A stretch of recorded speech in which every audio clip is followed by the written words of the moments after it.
Hello everyone, Hindi साहित्य संगम के इस यूट्यूब चैनल पर आप सभी का बहुत बहुत स्वागत है। अब तक हम लोगों ने 15 क्लास में 225 पेज पढ़ लिए हैं। आज पढ़ेंगे 226 से लेकर 240 तक। ठीक है, 226 पेज से लेकर के 240 तक के पेज को हम लोग आज पढ़ने वाले हैं। ठीक है, और ये क्लास है 16वां क्लास। जैसा कि मैंने जब शुरू किया था तो बताया था कि 30 दिन में हम लोग इसको कवर करने वाले हैं। ठीक है, 30 दिन में हम लोग 450 पेज है सरस्वती पांडे गोविंद पांडे में, तो 30 दिन में हम लोग इसको कवर करेंगे। ठीक है, अब तक हम लोगों ने 15 दिन कवर कर लिया है। 15 दिन में 226 पेज, तो आज हम लोगों का आधा समाप्त हो गया। ठीक है, आधा समाप्त हो गया है और आधा बचा हुआ है। तो चलिए इसको भी हम कोशिश करेंगे कि जल्दी जल्दी हम लोग समाप्त कर लें। समय के अभाव में हम डेली क्लास नहीं ले पाते हैं, समय का बहुत अभाव हो जाता है, लेकिन जितना हो पाता है उतना मैं करती हूँ। ठीक है, तो चलिए शुरू करते हैं आज की क्लास को। जो लोग क्लास में नए हैं और चैनल को सब्सक्राइब नहीं किए तो सब्सक्राइब कर लें और इसे ज़्यादा से ज़्यादा शेयर करें, क्योंकि आप लोगों के वजह से ही ये आगे जाएगा और हर वो विद्यार्थी इसे पढ़ेगा जो टीजीटी पीजीटी और नेट की तैयारी कर रहा है हिंदी विषय से। ठीक है,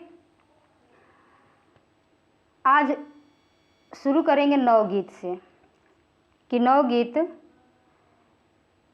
की परंपरा कब से आरंभ हुई। ठीक है, हिंदी में नवगीत परंपरा का आरंभ राजेंद्र प्रसाद सिंह द्वारा सन 1958 में संपादित गीतांगिनी शीर्षक नवगीत संकलन से माना जाता है। नवगीत संकलन से माना जाता है, जो कि गीतांगनी शीर्षक से यह संपादित हुई थी 1958 में। ठीक है, यह कह रहा है कि हिंदी में नवगीत परंपरा का आरंभ राजेंद्र प्रसाद सिंह द्वारा सन 1958 में संपादित गीतांगिनी शीर्षक नवगीत संकलन से माना जाता है। आगे लिखा है कि डॉक्टर गणपति चंद्र गुप्त ने राजेंद्र प्रसाद सिंह को हिंदी नवगीत का प्रवर्तक माना है। गणपति चंद्र गुप्त के द्वारा क्या कहा गया है, वो कहते हैं कि राजेंद्र प्रसाद सिंह जो हैं हिंदी नवगीत का प्रवर्तक हैं। तो आप लोग एक एक चीज़ जो प्रवर्तक है, जैसे आगे को दिया गया है प्रगतिवाद प्रयोगवाद में, और यहाँ आप लोग देख रहे हैं नवगीत में राजेंद्र प्रसाद सिंह को। तो इस तरह से जो लोग प्रवर्तक हैं उनको आप लोग याद रखिएगा। अक्सर भारतेंदु युग का तो सबको याद होता है, भारतेंदु हरिश्चंद्र के नाम पर। फिर उसके बाद से द्विवेदी युग महावीर प्रसाद द्विवेदी के नाम पर। ये सब चीज़ें याद रखना बहुत ज़रूरी है। ठीक है, आगे है कि विद्वानों की दृष्टि में नवगीत का अर्थ इस प्रकार है। विद्वान नवगीत को क्या कहते हैं, यहाँ दिया गया है। वीरेंद्र मिश्र कहते हैं कि नवगीत आस्थाशील अनुभूतियों का निबंध समवेत स्वर है। कहते हैं कि नवगीत आस्थाशील अनुभूतियों का निर्बंध समवेत स्वर है। समवेत यानी एक साथ जो कोई गान या कोई बात बोली जाती है ना, उसे समवेत कहते हैं।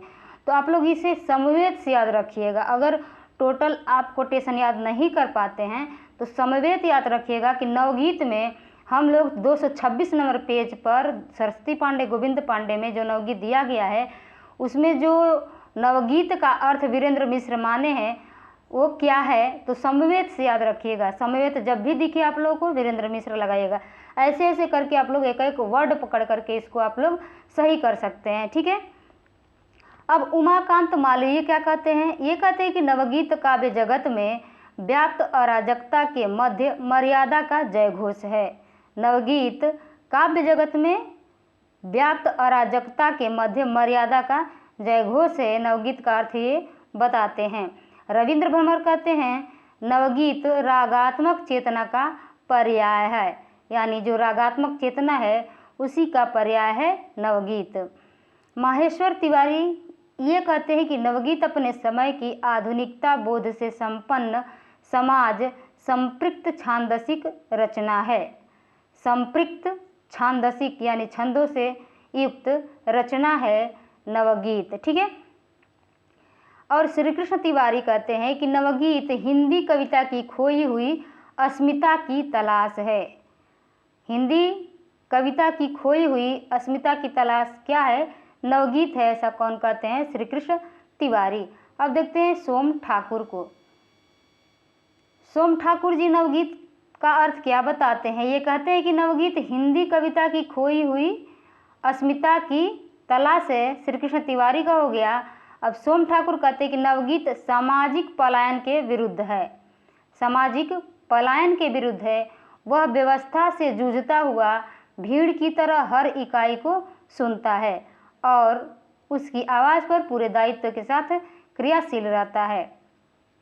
अब दिया गया है नीचे कि हिंदी के प्रमुख नवगीतकार और उनका नवगीत संकलन निम्न है। इधर नवगीतकार दिए गए हैं, इधर नवगीत संकलन है। नवगीतकार में डॉक्टर शंभुनाथ सिंह की जो रचनाएं हैं, जो नवगीत संकलन है, वो है रूप रश्मि, रूप रश्मि, छायालोक, मनवंतर, उदयाचल 1946 की है, दीवालोक 1951, समय की शिला पर 1968, जहाँ दर्द नील है 1977 में, और जहाँ दर्द नील है वह जीआईसी के पेपर में आया हुआ था कि जहाँ दर्द नील है यह नवगीत संकलन किस कवि द्वारा लिखा गया है? तो डॉक्टर शंभुनाथ सिंह का लिखा गया है, ठीक है। जहाँ दर्द नील है शंभुनाथ सिंह। और इसमें एक और है महत्वपूर्ण रचना, समय की शिला पर। समय की शिला पर 1968 की है। अब देखते हैं वीरेंद्र मिश्र की। वीरेंद्र मिश्र की है गीतम लेखनी वेला अविराम चल मधुवंती। गीतम लेखनी वेला अविराम चल मधुवंती, यह वीरेंद्र मिश्र का है।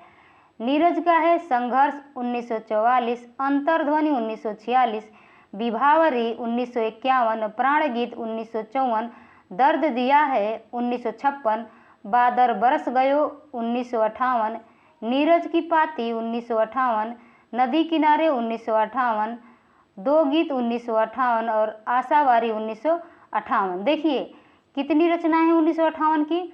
बादर बरस गयो, नीरज की पाती, नदी किनारे, दो गीत और आशावारी, ये पांचों रचनाएं 1958 की हैं। लहर पुकारे 1959 और मुक्तकी 1960, गीत भी अगीत भी, ये सब रचनाएं किनकी हैं? नीरज की हैं। संघर्ष और अंतर्ध्वनि ये नीरज की हैं, याद रखिएगा, संघर्ष और अंतर्ध्वनि। अब देखते हैं रामनाथ अवस्थी की। रामनाथ अवस्थी की रचना है आग और पराग। रामावतार त्यागी का है नया खून 1953, आठवां स्वर 1958, गुलाब और बुलबुल बन 1973, गाता हुआ दर्द 1984। रामानंद जोशी का है रामनाथ अवस्थी, रामावतार, रामानंद जोशी, ये सब नाम आपस में एक ही साथ मिले जुले लग रहे हैं। रामानंद जोशी का है गीले पंख। गीले पंख है 1959 की। बाल स्वरूप राही का है मेरा रूप तुम्हारा दर्पण जो नितांत मेरी है। बाल स्वरूप राही का है, बाल स्वरूप राही का है मेरा रूप तुम्हारा दर्पण जो नितांत मेरी है। मेरा रूप तुम्हारा दर्पण जो नितांत मेरी है, यह है बाल स्वरूप राही का। रविंद्र भ्रमर का है, रविंद्र भ्रमर के गीत सोन मछली मन बसी। तो ये सोन मछली मन बसी कई बार पूछी जाती है, इसको याद रखिएगा, इंपॉर्टेंट है। सोन मछली मन बसी किनकी रचना है? तो रविंद्र भ्रमर की रचना है, इसको आप लोग याद रखिएगा, ठीक है। राजेंद्र प्रसाद सिंह का है भूमिका 1950, दिग्वधु संजीवन कहाँ 1965, आओ खुली बयार 1972, भरी सड़क पर 1980, गरज आधी रात का 1981। यहाँ दिया है राजेंद्र प्रसाद सिंह का भूमिका, दिग्वधु, संजीवनी कहाँ, आओ खुली बयार, भरी सड़क पर, गरज आधी रात का। भूमिका दिग्वधु, संजीवनी कहाँ, आओ खुली बयार, भरी सड़क पर, गरज आधी रात का। ये रचना है राजेंद्र प्रसाद सिंह का। रविंद्र भ्रमर का क्या है? सोन मछली मनवसी और रविंद्र भ्रमर के गीत। उमाकांत मालवीय का है, ध्यान रखिएगा ये सब क्या है? नवगीत है। ये सब क्या है? नवगीत संकलन है। अब है उमाकांत मालवीय का मेहंदी और महावर, सुबह रक्त पलाश की। ठाकुर प्रसाद सिंह का है वंशी और मादल, बादल नहीं वंशी और मादल। देवेंद्र शर्मा इंद्र का है पथरीले शोर में पंख कटी महराबें कुहरे की प्रत्यंचा यात्रा में साथ साथ। देवेंद्र शर्मा इंद्र का है पथरीले शोर में पंख कटी महराबें कुहरे की प्रत्यंचा यात्रा में साथ साथ। अब कुंवर बेचैन का देख लेते हैं। कुंवर बेचैन का है पीन बहुत सारे 1972, पीन बहुत सारे 1972, भीतर सांकल बाहर सांकल 1978, सामियाने कांच के महावर इंतजारों का 1983। अब यहाँ कुंवर बेचैन की रचना देखते हैं। कुंवर बेचैन क्यों होते हैं? पीन बहुत सारे, भीतर सांकल बाहर सांकल, ठीक है, सामियाने कांच के और महावर इंतजारों का 1983 की है। ये चारों रचनाएं कुंवर बेचैन की है। पीन बहुत सारे, भीतर सांकल बाहर सांकल, सामियाने कांच के, महावर इंतजारों का, ये 4 रचनाएं कुंवर बेचैन की हैं। रमेश रंजक का है किरणों के पाँव, गीत बिहग उतरा, हरापन नहीं टूटेगा, मिट्टी बोलती है और इतिहास दोबारा लिखो। इतिहास दोबारा लिखो ये कौन कहते हैं? रमेश रंजक कर रहे हैं। किरणों के पाँव, गीत बिहग उतरा, हरापन नहीं टूटेगा, मिट्टी बोलती है कि इतिहास दोबारा लिखो, ऐसा कहते हैं रमेश रंजक। किरणों के पाँव, गीत बिहग उतरा, हरापन नहीं टूटेगा, मिट्टी बोलती है, इतिहास दोबारा लिखो।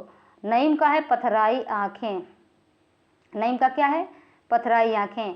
माहेश्वर तिवारी का है हर सिंगार हो तो हो, हर सिंगार कोई तो हो। माहेश्वर तिवारी कहते हैं हर सिंगार कोई तो हो। नचिकेता, आदमकद खबरें सुलगते पसीने, आदमकद खबरें सुलगते पसीने। और बुद्धिनाथ मिश्र का है जाल फेंके रे मछेरे, ये भी याद रखिएगा। सोन मछली मन बसी अभी हम लोग पढ़े हैं ना रविंद्र भ्रमर का, और उसी तरह से ये भी है बुद्धिनाथ मिश्र का जाल फेंके रे मछेरे। डॉक्टर शंभुनाथ सिंह ने नवगीत दशक जो कि 3 भाग में है शीर्षक से विभिन्न गीतकारों के गीतों का संकलन किया। डॉक्टर चंद्रदेव सिंह ने 5 जोड़ बांसुरी शीर्षक नवगीत संकलन का संपादन किया। समझिए इसको, डॉक्टर चंद्रदेव सिंह ने 5 जोड़ी बांसुरी, ये शीर्षक है, इसी शीर्षक से नवगीत संकलन का संपादन करते हैं चंद्रदेव सिंह, ठीक है, चंद्रदेव सिंह। और विभिन्न गीतकारों के गीतों का संकलन नवगीत दशक से शंभुनाथ सिंह ने किया, ठीक है, दोनों में अंतर है, शंभुनाथ और चंद्रदेव। शंभुनाथ नवगीत दशक के नाम से, चंद्रदेव 5 जोड़ बांसुरी के नाम से, ठीक है। अब आगे है कि छायावादोत्तरकालीन ब्रजभाषा काव्य, यानी छायावाद के बाद की जो अवस्था थी, छायावाद के बाद की जो रचनाएं थी वो ब्रजभाषा में रची गई थी, उसको यहाँ पर दिया जा रहा है।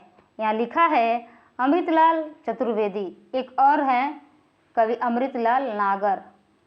अमृतलाल नागर का है अमृत और विष, जिस पर उनको पुरस्कार मिला था, ठीक है। और ये हैं अमृतलाल चतुर्वेदी। अमृतलाल चतुर्वेदी का है श्याम संदेशो गालिब अमृत, श्याम संदेशो और गालिब अमृत, ऐसा है रचना अमृतलाल चतुर्वेदी का। बलदेव प्रसाद मिश्र का है श्रृंगार शतक, वैराग्य शतक, श्याम शतक 1958। ध्यान रखिएगा वैराग्य शतक ये इनका है, बलदेव प्रसाद मिश्र का है, ब्रजभाषा में है और यह काव्य है। और एक वैराग्य संदीपनी है रचना जो कि भक्ति काल में हम लोग पढ़े थे, वैराग्य संदीपनी और यह तुलसीदास की रचना। इसकी भाषा क्या है? सारी वली ब्रज को चली वैराग्य विनय, हाँ ध्यान रखिएगा ये भी ब्रजभाषा में है, ये वैराग्य संदीपनी भी ब्रजभाषा में है और वैराग्य शतक भी ब्रजभाषा में, लेकिन वैराग्य शतक है बलदेव प्रसाद मिश्र का और वैराग्य संदीपनी है तुलसीदास का, ये ध्यान रखिएगा। उसके बाद से डॉक्टर रसाल, अजस मोचन, रसाल मंजरी और उद्धव शतक, अजस मोचन, रसाल मंजरी और उद्धव शतक। जगन्नाथ दास रत्नाकर की एक रचना है उद्धव शतक, जगन्नाथ दास रत्नाकर की एक रचना है रत्नाकर उद्धव शतक, ठीक है, उद्धव शतक। और यहाँ भी आप लोग देख रहे हैं उद्धव शतक। जब 1 2 बार 3 बार 4 बार 5 बार आप लोग पढ़ोगे बुक तो आप लोग को खुद ही रचना देखते हुए याद आ जाएगा कि ये रचना कहीं और हम पढ़े हैं, ठीक है। फिर उसके बाद से ऋषिकेश चतुर्वेदी, इनका है रामकृष्ण काव्य 1943। सेवकेंद्र त्रिपाठी ब्रजवर्तिका 1965। लक्ष्मी नारायण सिंह इस लंकादहन 1950, और यह खंड काव्य है लंकादहन लक्ष्मी नारायण सिंह का। गोपाल प्रसाद व्यास का है रंग जंग और व्यंग 1966, और अखिलेश त्रिवेदी का है गंगा लहरी। गंगा लहरी और भी किसी लेखक की रचना है, किसी कवि की रचना है गंगा लहरी, रीतिकाल के वो कवि हैं, कमेंट करके बताइएगा। और रीतिकाल के कौन से कवि हैं जिनकी गंगा लहरी है और एक यमुना लहरी भी है, ठीक है। और यहाँ अखिलेश त्रिवेदी का है गंगा लहरी 1947 का ब्रज भाषा में। आगे देखते हैं आगे दिया है हिंदी गज़ल। नवगीत के बाद हम लोग पहुँच चुके हैं हिंदी गज़ल पर। जितना ही हम लोग आगे बढ़ते जाएंगे और ही इम्पोर्टेंट चीज़ें हम लोगों को मिलती जाएगी। गज़ल अरबी भाषा का स्त्रीलिंग शब्द है, ध्यान रखिएगा ये स्त्रीलिंग भी है। कहीं प्रश्न कहीं से भी बन सकता है, ये छोटा सा प्रश्न आपको नंबर दिला सकता है। अगर पूछ दे कि गज़ल कौन सा लिंग है, तो गज़ल स्त्रीलिंग है। किस भाषा का है? अरबी भाषा का, जिसका शाब्दिक अर्थ है प्रेमी या प्रेमी तथा प्रेयसी का वार्तालाप। गज़ल का अर्थ होता है प्रेमी तथा प्रेयसी का वार्तालाप यानी बातचीत। गज़ल की कुछ परिभाषाएं निम्नलिखित हैं। हिंदी साहित्य कोश, ये क्या कहता है हिंदी साहित्य कोश कि गज़ल का अर्थ नारियों से प्रेम की बात करना। नारियों से प्रेम की बात करना क्या है? गज़ल है, ये साहित्य कोश कहता है। फिराक गोरखपुरी का कहते हैं कि गज़ल असंबद्ध कविता है। गज़ल का मिजाज मूलतः समर्पणवादी है। गज़ल का मिजाज मूलतः समर्पणवादी है यानी समर्पित हो जाना है। शमशेर बहादुर सिंह कहते हैं कि गज़ल एक लिरिक विधा है, लिरिक्स, जिसकी कुछ अपनी शर्तें हैं, अपना प्रतीकवाद है और जीवंत परंपरा है। ऐसा कौन कहते हैं? शमशेर बहादुर सिंह गज़ल की परिभाषा बताते हुए कहते हैं कि गज़ल एक क्या है? लिरिक विधा है, जिसकी कुछ अपनी शर्तें हैं, अपना प्रतीकवाद और जीवंत परंपरा है। डॉक्टर रोहितासु अस्थाना ने अमीर खुसरो, जिनका जन्म होता है 1253 में, मृत्यु होती है 1325 में, उल्टा दीजिए, ये 3 यहाँ आ जाएगा तो 1325 हो जाएगा। इनको हिंदी गज़ल का प्रवर्तक स्वीकार किया है। अमीर खुसरो को हम लोग आदिकाल में पढ़े थे, तो उस आदिकाल के कवि को ये रोहितासु अस्थाना का कहते हैं कि ये हिंदी गज़ल का प्रवर्तक हैं। इनकी गज़लों में आबद्ध शेर भाषा की दृष्टि से हिंदी और फारसी का संगम प्रस्तुत करते हैं। कुछ विद्वान कबीरदास को हिंदी गज़ल का आदि प्रवर्तक मानते हैं, जो कि ऐसा मेरे देखने में नहीं है, ठीक है। कबीरदास को हिंदी गज़ल का प्रवर्तक मानते हैं कुछ विद्वान। अब यहाँ है कि आधुनिक हिंदी गज़ल का प्रवर्तक दुष्यंत कुमार, जिनका जन्म होता है 1933 में, मृत्यु होती है 1975 में, और इनको ही माना जाता है। यानी पूर्ण रूप से आधुनिक हिंदी गज़ल का प्रवर्तक कौन है? दुष्यंत कुमार। दुष्यंत कुमार का मूल नाम दुष्यंत नारायण त्यागी, तो ये नाम आप लोग याद रखिएगा, दुष्यंत नारायण त्यागी। इनका नाम क्या है? मूल नाम दुष्यंत नारायण त्यागी था। प्रारंभ में ये परदेसी तथा अनुरागी उपनाम से कविताएं लिखते थे, ये भी मोस्ट हो गया। अगर पूछ दे कि दुष्यंत कुमार किस उपनाम से कविताएं लिखते थे, तो एक है परदेसी और एक है अनुरागी, परदेसी और अनुरागी। दुष्यंत कुमार को हिंदी गज़ल सम्राट भी कहा जाता है। हिंदी के कुछ महत्वपूर्ण गज़ल संग्रह निम्नांकित हैं। इधर है गज़लकार, इधर उनकी जो संग्रह है, कविताएं हैं, गज़ल हैं, वो है, ठीक है, गज़ल हैं, कविता नहीं कह सकते इसको, कविता के जैसे पढ़ते हैं भले। रामेश्वर शुक्ल अंचल का है इन आवाज़ों को ठहरा लो, इन आवाज़ों को ठहरा लो, ये है रामेश्वर शुक्ल अंचल का। हरिकृष्ण प्रेमी का है रूप दर्शन और रूपरेखा, रूप दर्शन रूपरेखा है हरिकृष्ण प्रेमी का। शमशेर बहादुर सिंह का है सुकून की तलाश, शमशेर बहादुर सिंह का क्या है? सुकून की तलाश। त्रिलोचन शास्त्री का है गुलाब और बुलबुल। एक गुलाब और बुलबुल ऐसी रचना हम लोग उसमें भी देखे थे, नवगीत में। किनका देखे थे? गुलाब और बुलबुल, देख लेंगे बाद में गुलाब और बुलबुल किसकी रचना थी। और यहाँ भी देखने को मिल रहा है गुलाब और बुलबुल, ठीक है। त्रिलोचन शास्त्री का ये क्या है? गज़ल है, गुलाब और बुलबुल। अब आगे देखते हैं, त्रिलोचन शास्त्री का हो गया। दुष्यंत कुमार का है साये में धूप, और ये इस पर इनको मिला है पुरस्कार, साये में धूप। और दुष्यंत कुमार बहुत ही मतलब गज़ल सम्राट में अग्रगण्य हैं। इनके बहुत सारे गज़ल ऐसे हैं जो सुनने में और पढ़ने में बहुत अच्छे लगते हैं। अब गोपाल दास नीरज का है नीरज की पाती।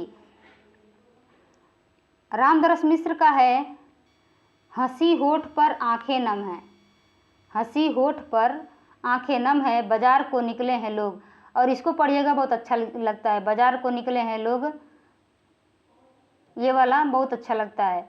कुंवर बेचैन का है सामियाने की कांच के, पत्थर की बांसुरी, और महावर इंतजारों का रस्सियाँ पानी की। जबकि हम लोगों ने जब कुंवर बेचैन का पढ़ रहे थे नवगीत में, उसमें भी ये रचना दिखी हम लोगों को, सामियाने कांच के, और हाँ सामियाने कांच के और महावर इंतजारों का। ठीक है, ये दोनों रचनाएं हम लोगों को कहाँ मिले, नवगीत में भी देखने को मिला है, और यहाँ गज़ल में भी देखने को मिल रहा है, सामियाने कांच के और महावर इंतजारों का। राम कुमार कृषक का है नीम की पत्तियाँ। राम कुमार कृषक का है नीम की पत्तियाँ। माधव मधुकर का है सूर्य का सवाल और आग का राग। सूर्य का सवाल और आग का राग। ज्ञान प्रकाश विवेक का है धूप के हस्ताक्षर। धूप के हस्ताक्षर है ज्ञान प्रकाश विवेक का। जबकि एक रचना है हवा में हस्ताक्षर। हवा में हस्ताक्षर, और यह रचना है हस्ताक्षर, और यह रचना है कैलाश वाजपेयी का, जिस पर इनको पुरस्कार मिला है, कैलाश वाजपेयी का हवा में हस्ताक्षर। ठीक है, तो ऐसे कंपेयर करके याद करते रहिएगा। हवा में हस्ताक्षर है कैलाश वाजपेयी का, और धूप के हस्ताक्षर है ज्ञान प्रकाश विवेक का। यानी धूप में प्रकाश होता है, इससे भी याद कर सकते हैं, धूप में प्रकाश होता है, तो ज्ञान प्रकाश विवेक का है धूप में हस्ताक्षर। अदम गोंडवी। अदम गोंडवी को देखते हैं। इनकी रचना है धरती की सतह पर। धरती की सतह पर समय से मुठभेड़। ये दोनों रचना किसकी है, गजल किसकी है, अदम गोंडवी की। विज्ञान व्रत ने लिखा है कि बाहर धूप खड़ी है, बाहर धूप खड़ी है, चुप की आवाज़ जैसे कोई लौटेगा। अब देखिए, इसको बनाकर आप लोग याद रख सकते हैं। विज्ञान व्रत कहते हैं कि बाहर धूप खड़ी है चुप की आवाज़ में, यानी कुछ बोल नहीं रही है, जैसे कोई लौटेगा। वह ये देख रही है कि जैसे कोई लौटेगा, इसीलिए वो चुप आवाज़ में खड़ी है। विज्ञान व्रत का है बाहर धूप खड़ी है चुप की आवाज़ जैसे कोई लौटेगा। आगे देखते हैं महेश अस्क का। महेश अस्क, इनकी रचना है राख की जो परत अंगारों पर है। राख की जो परत अंगारों पर है।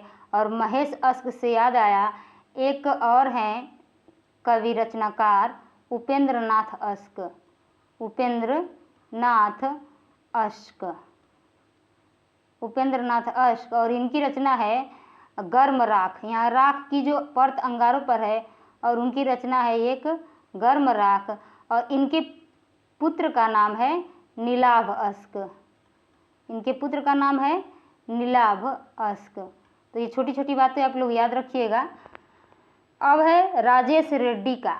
राजेश रेड्डी का है उड़ान वजूद आसमान से आगे। उड़ान वजूद आसमान से आगे। देवेंद्र कुमार आर्य का है किताब के बाहर। किताब के बाहर किसका है, देवेंद्र कुमार आर्य का है। अब हिंदी गज़ल के चर्चित शेर यहाँ पर कुछ दिए गए हैं, तो इसको हम लोग पढ़ लेते हैं। ठीक है, इसको हम लोग पढ़ेंगे गज़लों को।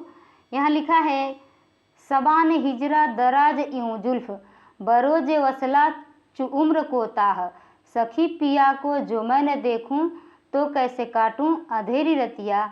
और यह गज़ल है अमीर खुसरो की। आदिकाल के कवि हैं अमीर खुसरो, इनका गज़ल है सबान हिजरा दराज यूं जुल्फ, बरोज वसला चु उम्र को ताह, सखी पिया को जो मैंने देखूं तो कैसे काटूं अंधेरी रतिया। जयशंकर प्रसाद ये छायावादी कवि हैं, छायावादी कवि हैं, छायावाद के। और इन्होंने लिखा है गज़ल में, सरासर भूल करते हैं, सरासर भूल करते हैं उन्हें जो प्यार करते हैं, बुराई कर रहे हैं और अस्वीकार करते हैं। उन्हें अवकाश ही इतना कहाँ है मुझसे मिलने का, किसी से पूछ लेते हैं, यह उपकार करते हैं।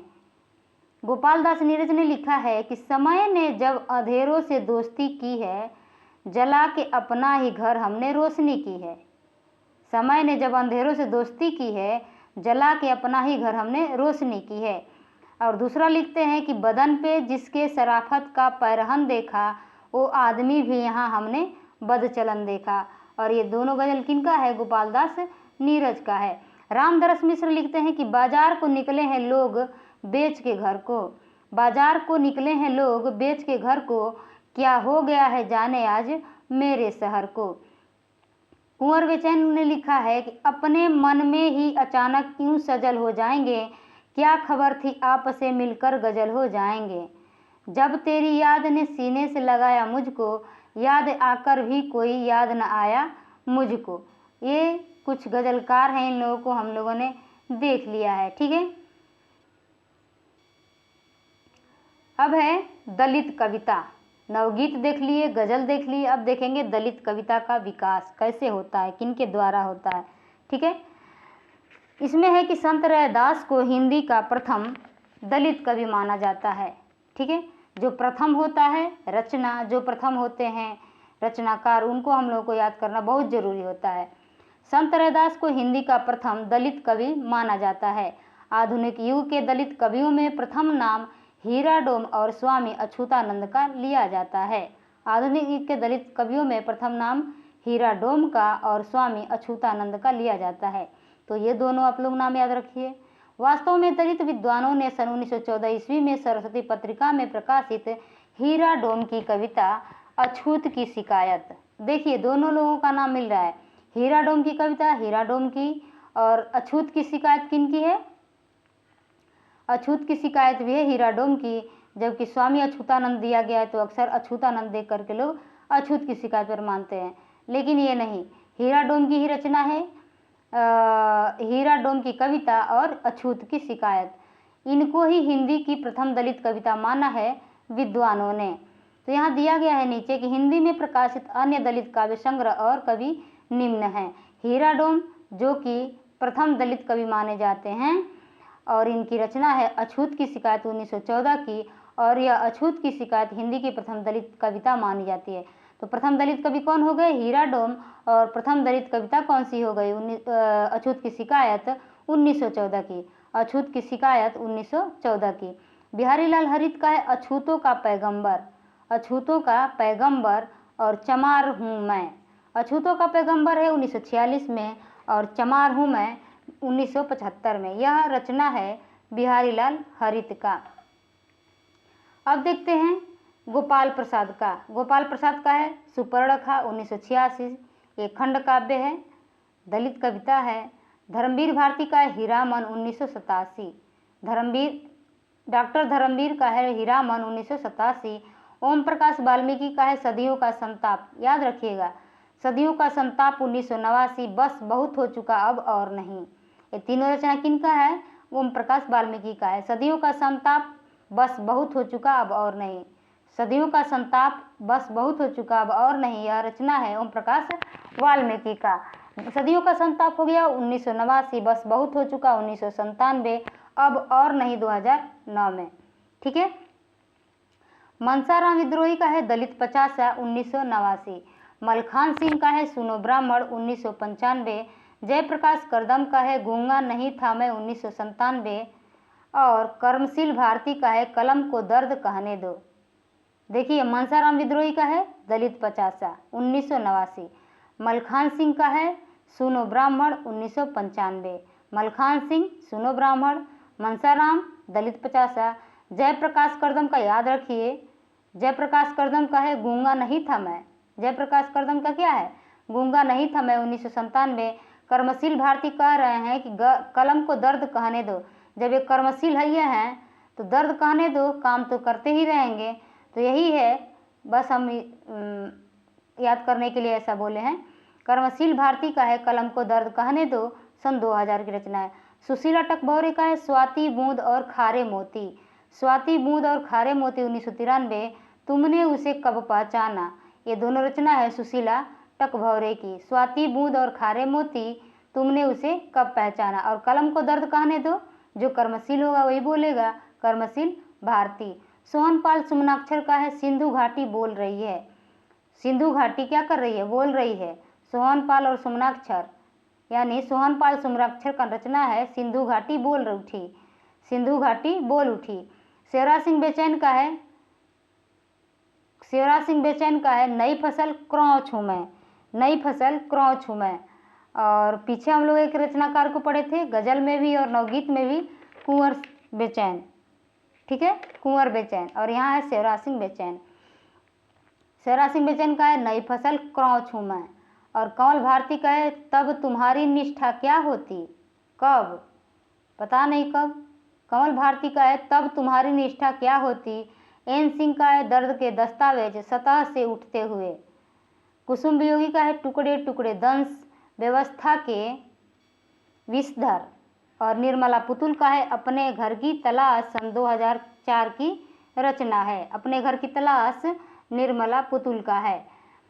पुरुषोत्तम सत्य प्रेमी का है, द्वार पर दस्तक। और रजनी तिलक का है, करोड़ों पद चाप हूँ। दयानंद बटोई का है, यातना की आंखें, यातना की आंखें। और पृथ्वीराज की आंखें किनकी रचना है, पृथ्वीराज की आंखें, पृथ्वीराज की आंखें। ये रचना हम लोग आगे पढ़ेंगे क्योंकि आगे दिया गया है ये रचना, ठीक है। हम यातना की आंखें दयानंद बटोही। और सीबी भारती का है, आक्रोश। सुखवीर सिंह का है, बयान बाहर। लक्ष्मी नारायण सुधाकर का है, उत्पीड़न की यात्रा। श्याम सिंह शशि का है, एकलव्य और अन्य कविताएं। सूरजपाल चौहान का है, प्रयास क्यों विश्वास करूं, 2004 की रचना है। सूरजपाल चौहान का क्या है, प्रयास क्यों विश्वास करूं। और भीम सागर एन आर सागर, भीम सागर एन आर सागर, ठीक है। ये कहते हैं हम आज़ाद हैं। एन आर सागर क्या कहते हैं, हम आज़ाद हैं। सुदेश तनवर कहते हैं, रात के इस शहर में 1991, नियति नहीं यह मेरी 1999। सुदेश तनवर का है, रात के इस शहर में नियति नहीं यह मेरी। इस कुमार गंगानिया का है, हार नहीं मानूंगा, हार नहीं मानूंगा, रार नहीं ठानूंगा। ये कविता है, ये कविता है, किनकी कविता है, इस कुमार गंगानिया का है, हार नहीं मानूंगा। और हार नहीं मानूंगा कोई और भी लिखा है, ठीक है, बहुत चर्चित व्यक्ति हैं। चिरंजी लाल कटारिया का है, शब्द थके जरूर हैं। चिरंजी लाल कटारिया का है, शब्द थके जरूर हैं। मनोज सोनकर का है, गजल गंध, सन 2001 का है। अब हम लोग यहाँ तक काव्य रचनाएं पढ़ लिए हैं। अब हम लोगों का एक बहुत ही मोस्ट इम्पोर्टेंट टॉपिक शुरू हो रहा है, गद्य। कि हिंदी गद्य का विकास कैसे हुआ, कब हुआ और किसके द्वारा हुआ। और यहाँ से हर एक एग्जाम में यहाँ से प्रश्न बनता है, यहाँ से पक्का एक प्रश्न उठाइए लेता है, ठीक है। तो इसको हम लोग थोड़ा अच्छे से पढ़ेंगे, अच्छे से तो सभी पढ़ रहे हैं। तो यहाँ है हिंदी गद्य का विकास। हिंदी गद्य का विकास, अद्यतन सूरी, ध्यान रखिएगा यहाँ अद्यतन लिखा है और कहीं कहीं किसी किसी बुक में उद्योतन भी लिखा होता है, ठीक है। अक्सर हम अद्योतन ही देखे हैं ये वाला, ठीक है। अद्योतन सूरी ने 778 ईस्वी में कुवलय माला नामक एक गद्य कृति की रचना की। कुवलय माला किनकी रचना है, उद्योतन सूरी की है। 10वीं 11वीं शताब्दी के आसपास रोड़ा कवि ने राउलवेल नामक एक ग्रंथ की रचना की, या ये कृति की भी रचना की, ठीक है, मिट गया है। 10वीं 11वीं शताब्दी के आसपास रोड़ा कवि ने राउलवेल नामक एक गद्य की रचना की। राउलवेल गद्य पद्य मिश्रित चंपू काव्य की प्राचीनतम हिंदी कृति है। राउलवेल क्या है, गद्य पद्य मिश्रित चंपू काव्य है, ठीक है। राउलवेल एक शिलांकृत कृति है, दे देता है ऊपर राउलवेल के संबंध में कौन सा ऑप्शन सही नहीं है, ठीक है। तो याद रखिएगा राउलवेल गद्य पद्य मिश्रित चंपू काव्य है, वह एक शिलांकित कृति भी है। और इसमें और बात है कि हिंदी साहित्य में नक्शिक वर्णन की श्रृंगार परंपरा का आरंभ राउलवेल से माना जाता है। नक्सिक वर्णन किस में है? राउलवेल में। और श्रृंगार परंपरा का आरंभ माना जाता है राउलवेल से। ठीक है, तो इतनी सारी खूबियां हैं राउलवेल में। राउलवेल में हिंदी की 7 बोलियों के शब्द मिलते हैं जिनमें राजस्थानी प्रधान है। और यह भी है कि किसमें 7 बोलियों के शब्द मिलते हैं? तो राउलवेल में, और इसमें राजस्थानी प्रधान है। उक्ति व्यक्ति प्रकरण हिंदी का प्रथम गद्य का ग्रंथ है। प्रथम गद्य का ग्रंथ, ऊपर हम लोगों ने 2 पढ़ लिया, लेकिन उक्ति व्यक्ति प्रकरण क्या है? हिंदी का प्रथम गद्य का ग्रंथ है। उक्ति व्यक्ति प्रकरण की रचना महाराज गोविंद चंद्र के सभा पंडित गोविंद चंद्र के सभा पंडित दामोदर शर्मा ने 12वीं शताब्दी के आसपास किया। यानी उक्ति व्यक्ति प्रकरण के रचनाकार कौन है? दामोदर शर्मा। और उक्ति व्यक्ति प्रकरण हिंदी का प्रथम गद्य ग्रंथ है। अब आगे देखते हैं,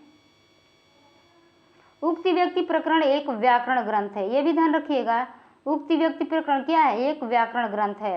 डॉक्टर हजारी प्रसाद द्विवेदी और डॉक्टर मोती चंद्र ने उक्ति व्यक्ति प्रकरण को एक अत्यंत महत्वपूर्ण ग्रंथ माना है। वर्ण रत्नाकर मैथिल कवि ज्योतिरीश्वर ठाकुर की रचना है। वर्ण रत्नाकर मैथिली हिंदी में रचित गद्य की प्रथम रचना है। वह गद्य की प्रथम रचना थी, लेकिन यहाँ पर मैथिली हिंदी में रचित गद्य की प्रथम रचना है। वर्ण रत्नाकर का ढांचा विश्वकोशात्मक है। वस्तुतः साहित्यिक हिंदी गद्य का क्रमबद्ध इतिहास 19वीं शताब्दी से प्रारंभ होता है। आधुनिक काल या 19वीं शताब्दी के पूर्व हिंदी गद्य के 3 रूप प्रचलित थे। वो कौन कौन है 3 रूप? राजस्थानी गद्य, ब्रजभाषा का गद्य और खड़ी बोली का गद्य। हिंदी गद्य के 3 रूपों में राजस्थानी गद्य क्या है? सबसे प्राचीनतम मानी गई है राजस्थानी गद्य। राजस्थानी गद्य का सूत्रपात 10वीं शताब्दी में हुआ। राजस्थानी गद्य की प्रमुख रचनाएं एवं लेखक निम्न हैं। यहाँ पर रचना दी जा रही है और उनके लेखक हैं। धनपाल कथा 14वीं शताब्दी की है। धनपाल कथा लेखक अज्ञात है। तत्व विचार 14वीं शताब्दी का है, लेखक अज्ञात है। पृथ्वी चंद्र चरित्र या बाग विलास 1421 की रचना है, यानी ये भी 14वीं शताब्दी का है। इसके रचनाकार हैं, इसके लेखक हैं माणिक्य चंद्र सूरी। पंचाख्यान 1847 की रचना है और इसके लेखक हैं फतेहराम बैरागी। आचार्य रामचंद्र शुक्ल ने ब्रजभाषा गद्य का सूत्रपात संवत 1400 या ईस्वी में करें तो 1343 ईस्वी से माना है। शुक्ल जी ने ब्रजभाषा गद्य का सूत्रपात कब से माना है? 1343 ईस्वी से, यानी 1400 संवत से। ठीक है, अब यहाँ हम 2 रचनाएं लिखे। अक्सर कंफ्यूज करने वाली रचनाओं को एक जगह लिख देना पड़ता है। वैशाख महात्म्य, यहाँ पढ़ेंगे हम लोग नीचे, लेकिन ऊपर ही लिख दिए हैं। वैशाख महात्म्य है भारतेंदु हरिश्चंद्र का, और यहाँ नीचे हम लोग पढ़ेंगे वैकुंठ मणि शुक्ल का वैशाख महात्म्य। तो बहुत सारी रचनाएं हैं, आपस में मिलती जुलती हैं। आचार्य शुक्ल के अनुसार ब्रजभाषा गद्य का सर्वप्रथम प्रयोग गोरखपंथी योगियों ने संवत 1400 के आसपास किया। ब्रजभाषा गद्य का प्रथम प्रयोग किसने किया? गोरखपंथी योगियों ने किया। डॉक्टर वीरेंद्रनाथ मिश्र ने पृथ्वीराज रासो में वचनिका शीर्षक के अंतर्गत उपलब्ध गद्य का ब्रजभाषा गद्य का प्राचीनतम रूप माना है। यानी कह रहे हैं वीरेंद्रनाथ मिश्र कि पृथ्वीराज रासो में जो वचनिका शीर्षक के अंतर्गत उपलब्ध गद्य है उसको ब्रजभाषा गद्य का प्राचीनतम रूप मानते हैं।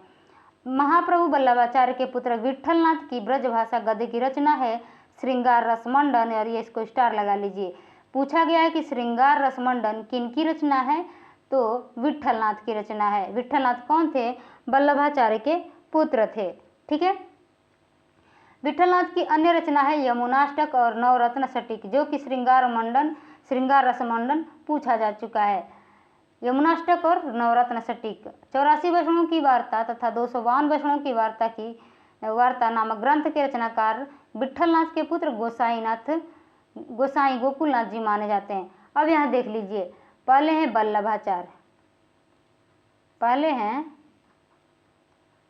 वल्लभाचार्य और इनके पुत्र हैं विठलनाथ,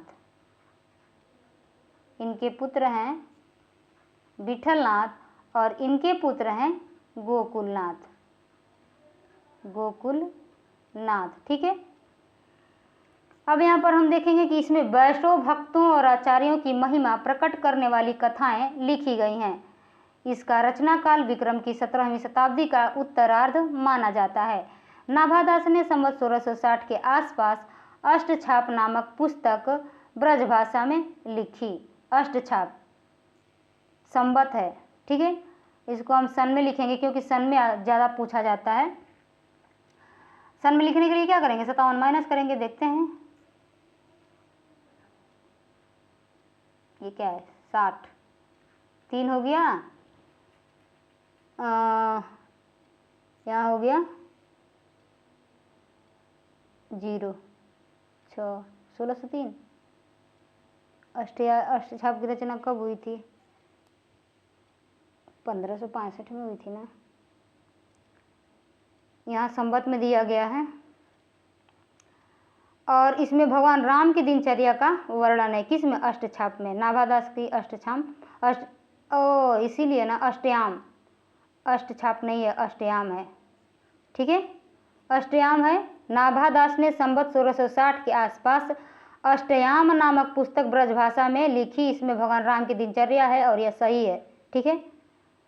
अष्टयाम की रचना 1603 में या 1660 में, 1603 ईस्वी हो गया, 1660 संवत में ब्रजभाषा में लिखी गई थी और इसमें भगवान राम की दिनचर्या है, इसलिए थोड़ा सा सोच समझ कर पढ़ना चाहिए, हम पढ़ लिए इसको अलग। ओरछा नरेश महाराज जसवंत सिंह के आश्रित वैकुंठमणि शुक्ल ने संवत 1680 के आसपास ब्रजभाषा गद्य में अगहन महात्म्य और वैशाख महात्म्य नामक पुस्तक लिखी। किसने लिखा, वैकुंठमणि शुक्ल ने।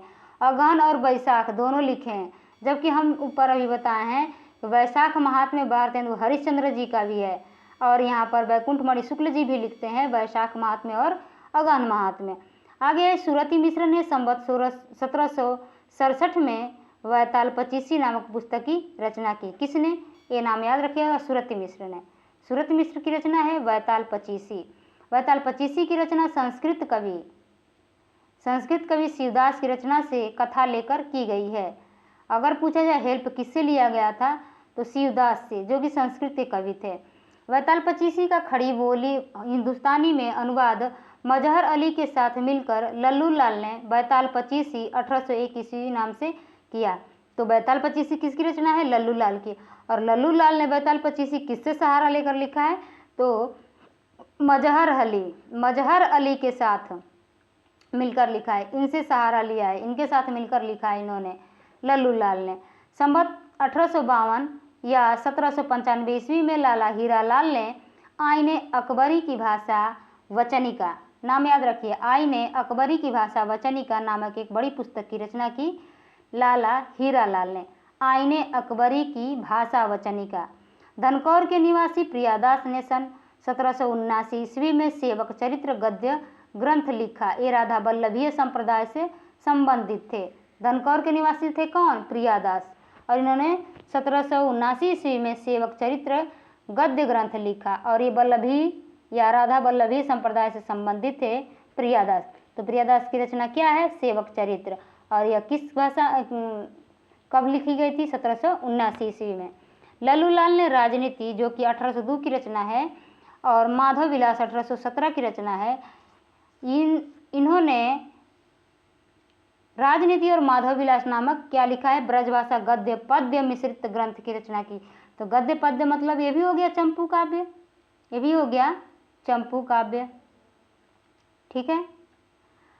माधव विलास 19वीं शताब्दी के सामाजिक जीवन के स्वरूप चित्रण की दृष्टि से महत्वपूर्ण रचना है। माधव विलास 19वीं शताब्दी के सामाजिक जीवन के स्वरूप चित्रण की दृष्टि से महत्वपूर्ण रचना है। और माधव विलास किन की रचना है, लल्लू लाल की रचना है। कब की रचना है, 1817 की रचना है, और यह चंपू काव्य है क्योंकि इसमें ब्रजभाषा गद्य पद्य मिश्रित है।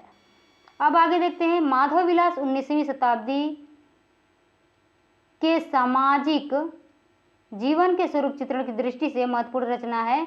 और मणिकलाल ओझा ने सन 1828 ईस्वी में सोमवंशन की वंशावली नामक ब्रजभाषा गद्य में रचना की है। सोमवंशन की वंशावली, मणिकलाल ओझा। खड़ी बोली गद्य का प्रारंभिक रूप दक्षिणी साहित्य में मिलता है। दक्षिण के साहित्यकारों ने अपनी भाषा को हिंदी, हिंदवी, दक्षिणी, देहलवी, जवान, हिंदुस्तानी आदि कई नामों से पुकारा है। दक्षिणी हिंदी के संबंध में प्रोफेसर एहतेशाम हुसैन ने लिखा है कि इस भाषा में पंजाबी, हरियाणी और खड़ी बोली का मेल है। ये तीनों का मेल है किसमें? दक्षिणी हिंदी में। यह ब्रज भाषा के प्रभाव से भी बची नहीं थी और सबसे बड़ी बात यह थी इसमें फारसी अरबी के अनेक शब्द भी सम्मिलित हो गए थे।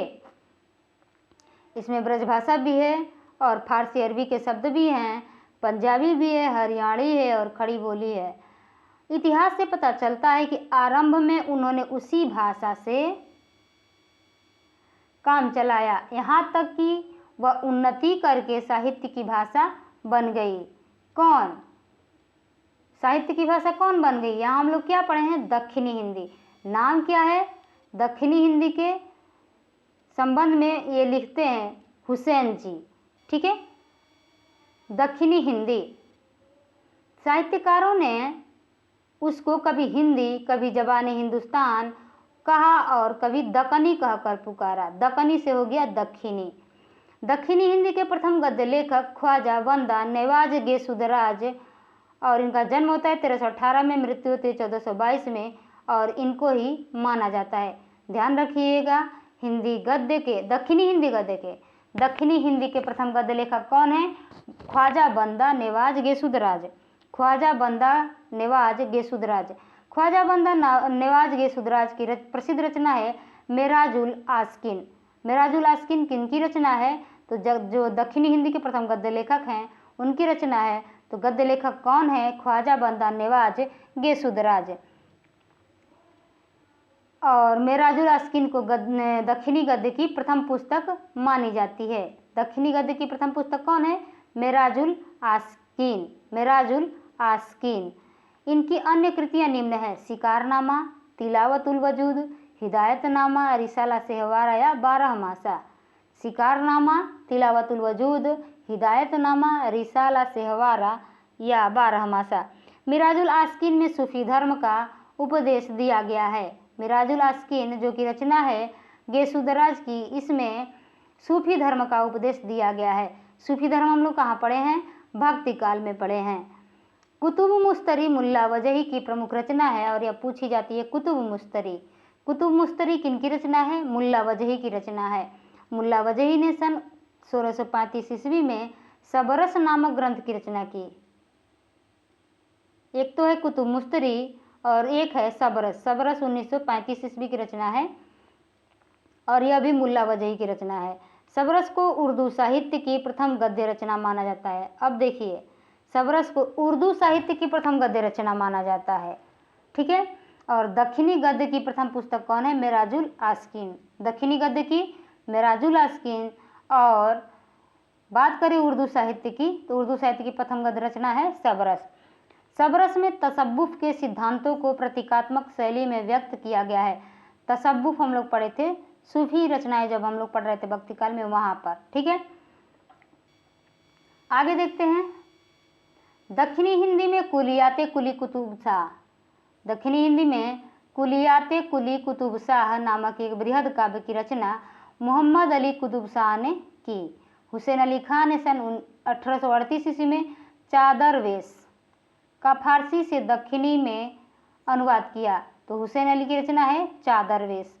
चादरवेश का अनुवाद हुसैन अली खान ने अपने पुत्रों के लिए किया था। आचार्य रामचंद्र शुक्ल ने खड़ी बोली गद्य का प्रारंभ अकबर के समय में गंग कवि द्वारा रचित चंद छंद वर्णन की महिमा से माना है, ठीक है। शुक्ल ने खड़ी बोली गद्य का प्रारंभ किससे माना है? चंद छंद वर्णन की महिमा से माना है। और चंद छंद वर्णन की महिमा वो रचना किसकी है? गंग कवि की है। गंग कवि की है, ठीक है। गुरुमुखी लिपि में खड़ी बोली गद्य की रचना, यहाँ रचना होना चाहिए, रचना सोढ़ी मिहिरी वानु, हरिजी, दयाल अनेमी आदि लेखकों ने की। गुरुमुखी लिपि में खड़ी बोली गद्य की रचना सोढ़ी मिहिर वानु, हरिजी, दयाल अनेमी इन्होंने मिलकर की है। सोढ़ी मिहिर वानु, इनका जन्म होता है 1581 में, मृत्यु होती है 1640 ईस्वी में। और इन्होंने सचुसंड पोथी लिखकर गुरुवाणी की व्याख्या प्रस्तुत की है। तो सचुसंड पोथी किनकी रचना है? सोढ़ी मिहिरी वानु की। सोढ़ी मिहिरी वानु के पुत्र हरि जी ने 3 पुस्तकों की रचना की है। अब यहाँ देख रहे हैं सोढ़ी मिहिर बानु और हरि जी, ये दोनों क्या हैं? बाप बेटा हैं। सुसमनी सहसर नाम, जिसका एक और नाम है परमारथ, गोसठ गुरु मिहिर वानु तथा पोथी हरि जी। दयालु अनेमिका है। इनका जन्म होता है 1675 ईस्वी में, मृत्यु होते 1721 ईस्वी में। और इनकी प्रमुख रचनाएं हैं अवगत उल्लास 1675 ईस्वी, अष्टावक्र भाषा 1679 ईस्वी तथा गीता भाषा 1721 ईस्वी। आगे देखते हैं।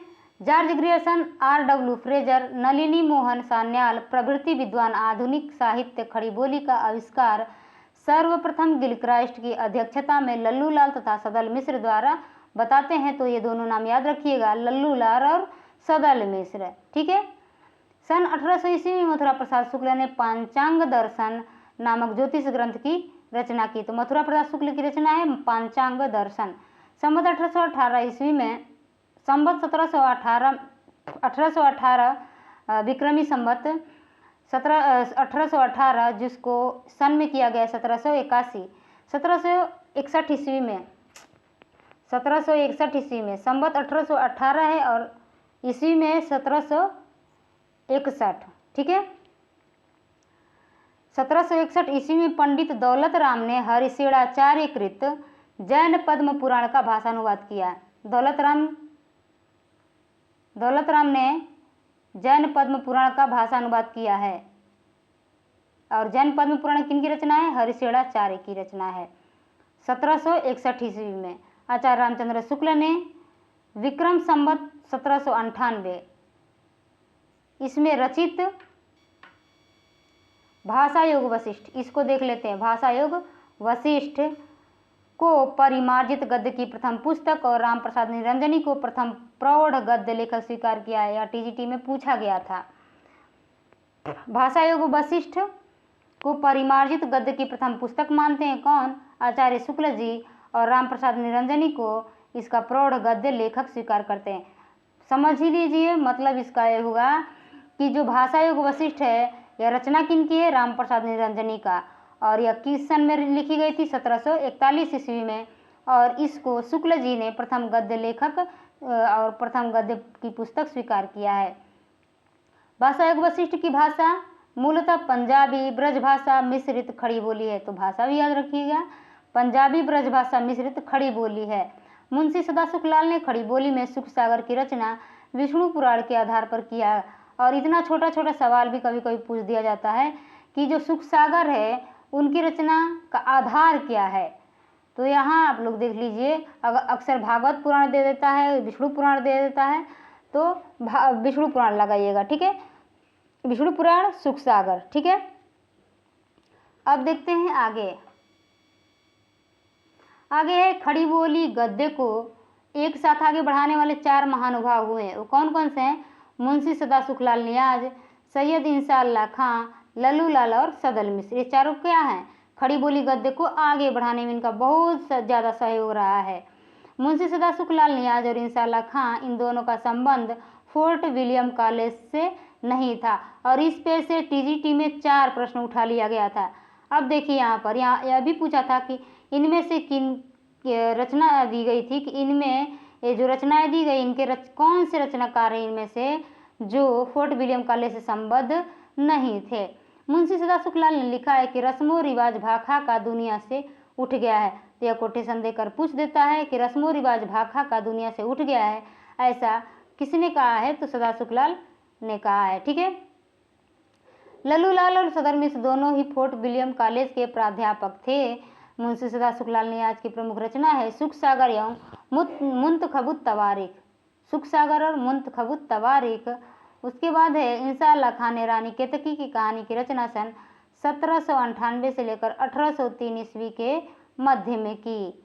1798 से 1803 ईस्वी के मध्य की रानी केतकी की कहानी। और इसका एक और नाम है, नीचे पढ़ रहे हैं कि रानी केतकी की कहानी को उदय भानचरित नाम से भी जाना जाता है। तो उदय भानचरित किसके नाम से जाना जाता है? उदय भानचरित किसको? रानी केतकी की कहानी को। ठीक है। रानी केतकी कहानी में सर्वप्रथम खड़ी बोली गद्य साहित्य में लौकिक श्रृंगारमय प्रेमाख्यानक परंपरा का सूत्रपात हुआ। इंशाअल्लाह खां ने अपनी भाषा नीति की घोषणा निम्न शब्दों में की है, और यहाँ से भी यह पंक्ति उठाकर पूछ दी जाती है। यह वह कहानी है कि जिसमें हिंदी छूट और न किसी बोली का मेल है न पुट, और ऐसा किसने कहा है? इंशाअल्लाह खां ने। भाषा की दृष्टि से रानी केतकी की कहानी हास्य प्रधान है। इंशाअल्लाह खां की भाषा सबसे चटकीली, मटकीली, अलंकृत, किस्सा गोई शैली, मुहावरेदार और चलती है। तो यहाँ से भी प्रश्न पूछ देता है कि इनमें से किस गद्य लेखक में लेखक की भाषा चटकीली, मटकीली, अलंकृत, किस्सा गोई शैली और मुहावरेदार होती है? तो इंशाअल्लाह खां की। रानी केतकी कहानी हिंदी की पहली मौलिक लिखित गद्य कथा है। यहाँ मौलिक जुट गया है, तो हिंदी की पहली मौलिक लिखित गद्य कथा कौन सी है? रानी केतकी की कहानी, जिसका एक और नाम है उदयभान चरित, और जिसके लेखक कौन है? इंशाअल्लाह खां। ठीक है। इंसान ने अपनी भाषा को 3 प्रकार के शब्दों से मुक्त रखने की प्रतिज्ञा की है, और यह तीनों ऑप्शन में दिया रहता है। कहता है कि इसमें से कौन नहीं है। याद रखिएगा, बाहर की बोली अर्थात अरबी, फारसी, तुर्की, इससे मुक्त रखने के लिए कहा है। गंवारी अर्थात ब्रज भाषा, अवधी इत्यादि। अब देखिए, बाहर की बोली किसको कहा है? अरबी, फारसी और तुर्की, जबकि ये विदेश की भाषाएं हैं ही। बाहर की बोली सही है। गंवारी अर्थात ब्रज भाषा, अवधी इत्यादि। अब ब्रज भाषा और अवधि को इन्होंने क्या क्या है? कहा गंवारी कहा है। भाखापन अर्थात संस्कृत के शब्दों का मेल। ये 3 चीज़ों से, 3 प्रकार के शब्दों से मुक्त रखी है अपनी रचना को। किसने? इंशाअल्लाह खां ने। ठीक है। लल्लूलाल ने 11 पुस्तकों की रचना की जो निम्नलिखित है। 11 पुस्तक लल्लूलाल के कौन कौन से हैं देख लेते हैं। यहाँ है सिंहासन 32 1801 ईस्वी, बैताल 25 1801 ईस्वी, शकुंतला नाटक 1810 ईस्वी, माधोनल 1801 ईस्वी, राजनीति 1802 ईस्वी, प्रेम सागर 1810 ईस्वी, लतायफी हिंदी 1810 ईस्वी, ब्रजभाषा व्याकरण 1811 ईस्वी, सभा विलास 1815 ईस्वी, माधव विलास 1817 ईस्वी, लाल चंद्रिका 1818 ईस्वी। लल्लूलाल लाल चंद्रिका ये कई बार पूछा गया है। ब्रजभाषा व्याकरण याद रखिए, और सिंहासन 32 बैताल 25, यहाँ शकुंतला नाटक भी याद रखिए। ठीक है। सिंहासन 32 बैताल 25, शकुंतला नाटक, माधोनल, राजनीति, प्रेम सागर, लतायफी हिंदी, ब्रजभाषा व्याकरण, सभा विलास, माधव विलास, लाल चंद्रिका, ये सब रचनाएं हैं लल्लू लाल की। अब आगे देखते हैं, लल्लूलाल का ब्रजभाषा व्याकरण ही इनकी मौलिक रचना है। तो ब्रजभाषा व्याकरण को क्यों ना हम लोग स्टार लगा लें। ब्रजभाषा व्याकरण इनकी जो मौलिक रचना है तो 1811 की रचना है। लल्लूलाल कृत राजनीति, माधव विलास तथा लाल चंद्रिका। अब यहाँ ढूंढते हैं कहाँ है। राजनीति है 1802 ईस्वी में, और माधव विलास है 1817 ईस्वी में। उसके बाद से क्या है? लाल चंद्रिका। लाल चंद्रिका है 1818 ईस्वी में। ये तीनों क्या है? ब्रजभाषा गद्य में है तथा शेष रचनाएं खड़ी बोली गद्य में। तो इसको भी याद रखिए, तीनों रचना देकर के पूछ सकता है किसमें से कौन ब्रजभाषा गद्य में नहीं है। तो राजनीति, माधव विलास और लाल चंद्रिका। ठीक है। राजनीति, माधव विलास और लाल चंद्रिका ये तीनों ब्रजभाषा गद्य में है। लल्लूलाल ने सन 1802 ईस्वी में राजनीति के नाम से हितोपदेश की कहानियों का ब्रजभाषा गद्य में अनुवाद किया। ब्रजभाषा गद्य में अनुवाद किया। लल्लूलाल की वे रचनाएं जो अन्य लेखक की रचना का आधार लेकर लिखी गई वह निम्नलिखित हैं। प्रेम सागर या नागरी दशम, चतुर्भुज मिश्र के भागवत पुराण के 10वें स्कंद के ब्रज भाषा अनुवाद का खड़ी बोली में अनुवाद है। प्रेम सागर लल्लूलाल की रचना है और यह भागवत पुराण के 10वें स्कंद का ब्रज भाषा में अनुवाद किया गया है। ब्रजभाषा अनुवाद का खड़ी बोली में अनुवाद, पहले ब्रजभाषा में फिर उसके बाद से खड़ी बोली में अनुवाद किया है। किसने? लल्लूलाल ने। जो प्रेम सागर है उसकी, और प्रेम सागर का एक और नाम दिया गया है। जैसे रानी केतकी की कहानी को भी पूछ लिया जाता है उदयभान चरित नाम, तो इसलिए प्रेम सागर का एक और नाम है नागरी दशम। प्रेम सागर का एक और नाम क्या है? नागरी दशम। लाल चंद्रिका टीका, लाल चंद्रिका टीका है बिहारी सत्सई की टीका, और यह है लल्लूलाल की। सिंहासन 32 है काजी मली की सहायता से सुंदर दास के ब्रजभाषा अनुवाद का हिंदुस्तानी रूपांतर। बैताल 25 है शिवदास रचित संस्कृत रचना के सूरती मिश्र कृत ब्रजभाषा अनुवाद का मजहर अली के साथ लिखित खड़ी बोली में रूपांतर। ठीक है। लताइफ ई हिंदी खड़ी बोली ब्रज और हिंदुस्तानी की 100 लघु कथाओं का संग्रह है।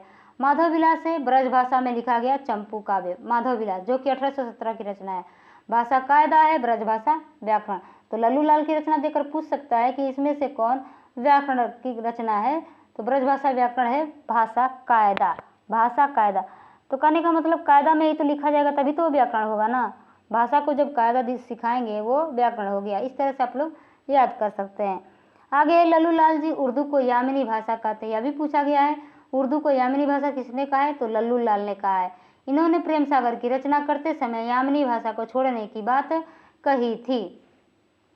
यानी जब प्रेम सागर की रचना कर रहे थे लल्लू लाल तो उन्होंने कहा कि यामिनी भाषा को हम छोड़ेंगे, यानी उर्दू भाषा को हम छोड़ेंगे।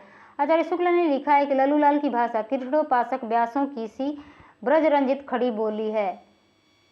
आचार्य शुक्ल ने स्पष्टता कहा है। सारांश यह है कि लल्लू लाल का काव्य भाषा गद्य भक्तों की कथावार्ता के काम का ही अधिकतर है, न नित्य व्यवहार के अनुकूल है, न संबद्ध विचारधारा के योग्य। शुक्ल जी कहते हैं ऐसा। लल्लू लाल ने आगरा में एक प्रेस खोला जिसका नाम था संस्कृत प्रेस। संस्कृत प्रेस नाम से किसने खोला है आगरा में, तो लल्लू लाल ने खोला था। लल्लू लाल ने लताइफ हिंदी को बजुवान ई रेख्ता कहा है। लताइफ हिंदी को बजुवान ई रेख्ता कहा है। सदल मिश्र बिहार के आरा जिले के निवासी थे और सदल मिश्र की प्रमुख रचनाएं निम्न है। चंद्रावली या नासिकेतोपाख्यान, जबकि उदय भानचरित और रानी केतकी की कहानी इन दोनों का नाम एक ही है। वैसे ही चंद्रावली को नासिकेतोपाख्यान के नाम से या नासिकेतोपाख्यान को चंद्रावली के नाम से हम लोग जानते हैं। तो चंद्रावली या नासिकेतोपाख्यान 1803 ईस्वी की रचना है। रामचरित्र 1806 की रचना है और हिंदी पार्चियन बाके बुलर ये 1809 की रचना है। और यह तीनों रचनाएं किनकी हैं, सदल मिश्र की हैं। सदल मिश्र ने चंद्रावली या नासिकेतोपाख्यान की रचना यजुर्वेद के आधार पर कठोपनिषद में वर्णित नचिकेता की कथा को आधार बनाकर खड़ी बोली गद्य में लिखी, इसीलिए नचिकेता के नाम पर ही नासिकेतोपाख्यान इन्होंने लिख दिया है। सदल मिश्र ने रामचरित्र की रचना आध्यात्म रामायण के आधार पर की है और आध्यात्म रामायण हम लोग पढ़े थे भक्ति काल में। सदल मिश्र की भाषा पूर्वीपन लिए हुए व्यवहारिक खड़ी बोली है, क्योंकि सदल मिश्र कहाँ के थे, बिहार के रहने वाले थे, इसलिए उनकी भाषा में पूर्वीपन लिए हुए खड़ी बोली थी। महत्व की दृष्टि से डॉक्टर श्याम सुंदर दास ने हिंदी गद्य के प्रारंभिक आचार्यों को निम्न क्रम में रखा है।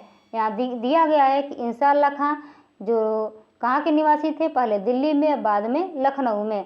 सदल मिश्र निवास है उनका बिहार, जिला आरा, स्थान शाहबाद,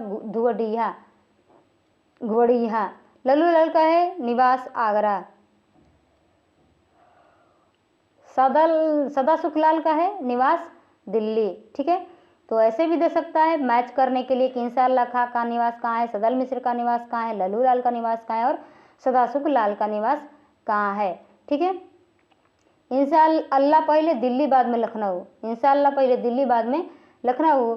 सदल मिश्र बिहार आरा, लल्लू लाल आगरा, लल्लू लाल कहाँ के, आगरा के, और सदा सुखलाल दिल्ली के। लल्लू लाल आगरा के और सदा सुखलाल दिल्ली के। अब देखते हैं आगे। महत्व की दृष्टि से आचार्य रामचंद्र शुक्ल ने हिंदी गद्य के प्रारंभिक 4 आचार्यों को निम्न क्रम में रखा है। पहले वो रखते हैं सदा सुखलाल को, फिर इंशाअल्लाह खां को, फिर लल्लू लाल को, फिर सदल मिश्र को। और महत्व की दृष्टि से डॉक्टर बच्चन सिंह ने हिंदी गद्य के प्रारंभिक 4 आचार्यों को निम्नलिखित क्रम में रखा है। सदा सुखलाल, सदल मिश्र, इंशाअल्लाह खां, लल्लू लाल। वो पहले रखते हैं सदा सुखलाल को, शुक्ल जी, और वैसे ही बच्चन सिंह भी रखते हैं सदा सुखलाल को, और उसके बाद से रखते हैं सदल मिश्र, इंशाअल्लाह खां और लल्लू लाल को। पहला सदा सुखलाल शुक्ल जी और बच्चन जी दोनों ने रखा है, उसके बाद से इन लोगों का कुछ उलट पुलट हो गया है। उसके बाद से खड़ी बोली गद्य के 4 महानुभावों की भाषिक विशेषता लिखित है। भाषा भी पूछता है कि किसकी चटकीली मटकी और मुहावरेदार है, तो यहाँ देख लीजिए, ऐसे ही मैच करने के लिए देता है। मुंशी सदा सुखलाल का है संस्कृत मिश्रित हिंदी या शिष्ट बोलचाल की भाषा, इसीलिए वो मुंशी थे, संस्कृत जानते थे, इसीलिए संस्कृत मिश्रित हिंदी का शिष्ट बोलचाल की हिंदी या शिष्ट बोलचाल की भाषा है। और इनकी ये किनकी विशेषता है, मुंशी सदा सुखलाल की। इंशाअल्लाह खां की है कि चटकीली, मटकीली, मुहावरेदार और चलती भाषा। लल्लूलाल की भाषा क्या है? कृष्णोपासक व्यासों की ब्रज रंजित खड़ी बोली, लल्लूलाल के।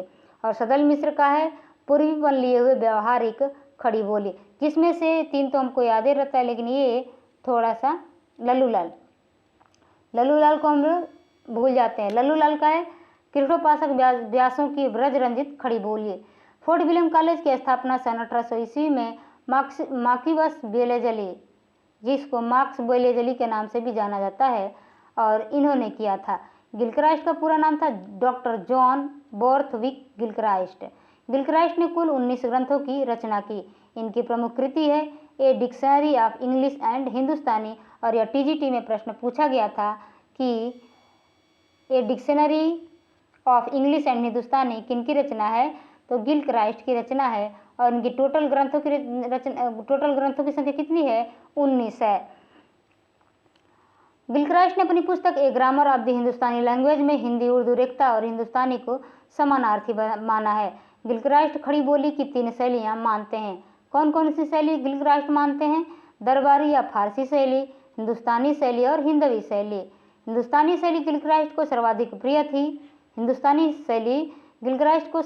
प्रिय थी। इसे वे the grand popular speech of Hindustan कहते थे। किसको? हिंदुस्तानी शैली को कहते थे ना, the grand popular speech of Hindustan.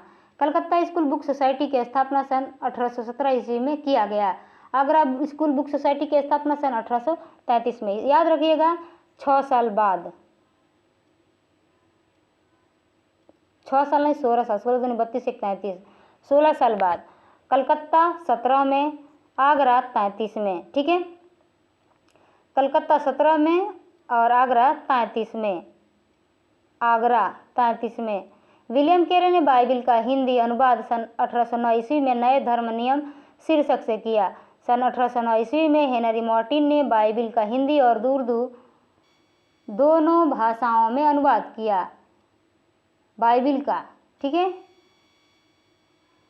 अन्य महत्वपूर्ण रचनाकार एवं रचनाएं निम्नलिखित हैं। J.T. आमसन का है दाऊद के गीत 1836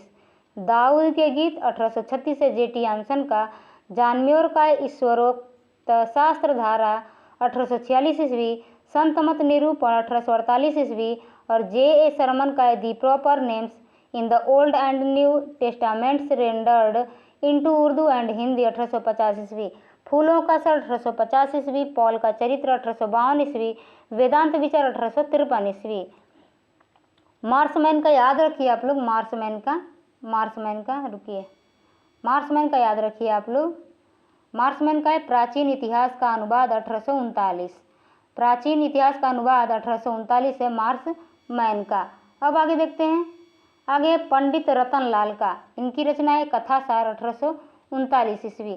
स्वामी दयानंद सरस्वती ने 1874 ईस्वी में सत्यार्थ प्रकाश की रचना खड़ी बोली हिंदी गद्य में की। दयानंद सरस्वती ने सत्यार्थ प्रकाश किस भाषा में लिखी है? खड़ी बोली हिंदी गद्य में। ठीक है, पंडित मदन मोहन मालवीय के अथक प्रयत्न से सन 1900 ईस्वी में कचहरियों में नागरिक की प्रतिष्ठा हुई। 1874 में सत्यार्थ प्रकाश। उसके बाद है दयानंद के अनुयायी हिंदी को आर्य भाषा कहते थे। हिंदी भाषा की प्रथम पत्रिका उदंत मार्तंड का प्रकाशन 30 मई 1826 ईस्वी को कानपुर निवासी पंडित जुगल किशोर के संपादकत्व में हुआ। अब देखिए संपादक कौन है? उस समय संपादक कौन थे? उदंत मार्तंड के पंडित जुगल किशोर। ठीक है, इसका सन अक्सर पूछा जाता है 30 मई 1826। उदंत मार्तंड साप्ताहिक पत्रिका थी जो कलकत्ता से निकलती थी। ये भी पूछा जाता है उदंत मार्तंड कैसी पत्रिका थी? दैनिक, साप्ताहिक, मासिक और वार्षिक। याद रखिएगा, उदंत मार्तंड साप्ताहिक पत्रिका थी और कहाँ से निकलती थी? कलकत्ता से। उदंत मार्तंड में खड़ी बोली का मध्य देशीय भाषा के नाम से उल्लेख किया गया है। उदंत मार्तंड के प्रकाशन दिन को आधार मानकर 30 मई को राष्ट्रीय हिंदी पत्रकारिता दिवस मनाया जाता है। यानी उदंत मार्तंड के प्रकाशन के दिन को आधार मानकर 30 मई को राष्ट्रीय हिंदी पत्रकारिता दिवस मनाया जाता है। जबकि 30 मई 1826 ईस्वी को उदंत मार्तंड का प्रकाशन हुआ था। उसी को ध्यान में रखते हुए इन्होंने 30 मई को राष्ट्रीय हिंदी पत्रकारिता दिवस मनाते हैं। ठीक है। कलकत्ता से सन 1854 ईस्वी में हिंदी का पहला दैनिक पत्र समाचार सुधावर्षण श्याम सुंदर सेन के संपादकत्व में निकला। और यह कौन सा है पत्र? दैनिक पत्र। पहला दैनिक पत्र कौन सा है? समाचार सुधावर्षण। लेखक कौन है? श्याम सुंदर सेन। श्याम सुंदर दास नहीं बल्कि श्याम सुंदर सेन। श्याम सुंदर दास दूसरे थे। श्याम सुंदर सेन के संपादकत्व में समाचार सुधावर्षण दैनिक पत्रिका जो थी, सर्वप्रथम दैनिक पत्रिका और सर्वप्रथम साप्ताहिक पत्रिका उदंत मार्तंड जो कि कलकत्ता से प्रकाशित होती थी। प्रारंभिक समय के प्रमुख समाचार पत्र, संपादक, वर्ष, प्रकार निम्नांकित है। यहाँ हम लोग देखेंगे 1826 से लेकर 1867 तक के जितने भी समाचार पत्र हैं उसके संपादक कौन हैं और वह कहाँ से निकलती थी। तो उदंत मार्तंड के संपादक हैं जुगल किशोर 1826 ईस्वी में, और यह साप्ताहिक पत्रिका थी जो कलकत्ता से निकलती थी। बंगदूत राजा राम मोहन राय द्वारा है संपादित किया गया है 1829 ईस्वी में। साप्ताहिक पत्रिका है, कलकत्ता से निकलती थी। प्रजामित्र 1834 ईस्वी में साप्ताहिक पत्रिका है, कलकत्ता से निकलती थी। बनारस अखबार है, राजा शिव प्रसाद सिंह का है, 1845 ईस्वी में साप्ताहिक पत्रिका थी और यह काशी से प्रकाशित होती थी। तो इसको याद रखिएगा, यह बनारस अखबार पूछा जाता है। कहाँ से प्रकाशित होती थी बनारस अखबार? काशी से। उसके बाद से मार्तंड। मार्तंड का है मौलवी नासिरुद्दीन 1846 ईस्वी में साप्ताहिक पत्रिका है और यह भी कलकत्ता से ही निकलती थी। मालवा अखबार है, मालवा अखबार है प्रेम नारायण का और 1849 ईस्वी का है, साप्ताहिक पत्रिका थी मालवा से। सुधाकर पत्रिका है बाबू तारा मोहन मित्र, याद रखें सुधाकर तारा मोहन मित्र 1850 ईस्वी में साप्ताहिक पत्रिका थी जो काशी से निकलती थी। बुद्धि प्रकाश मुंशी सदा सुखलाल का है, 1852 की ये पत्रिका ही और यह साप्ताहिक पत्रिका थी, आगरा से निकलती थी।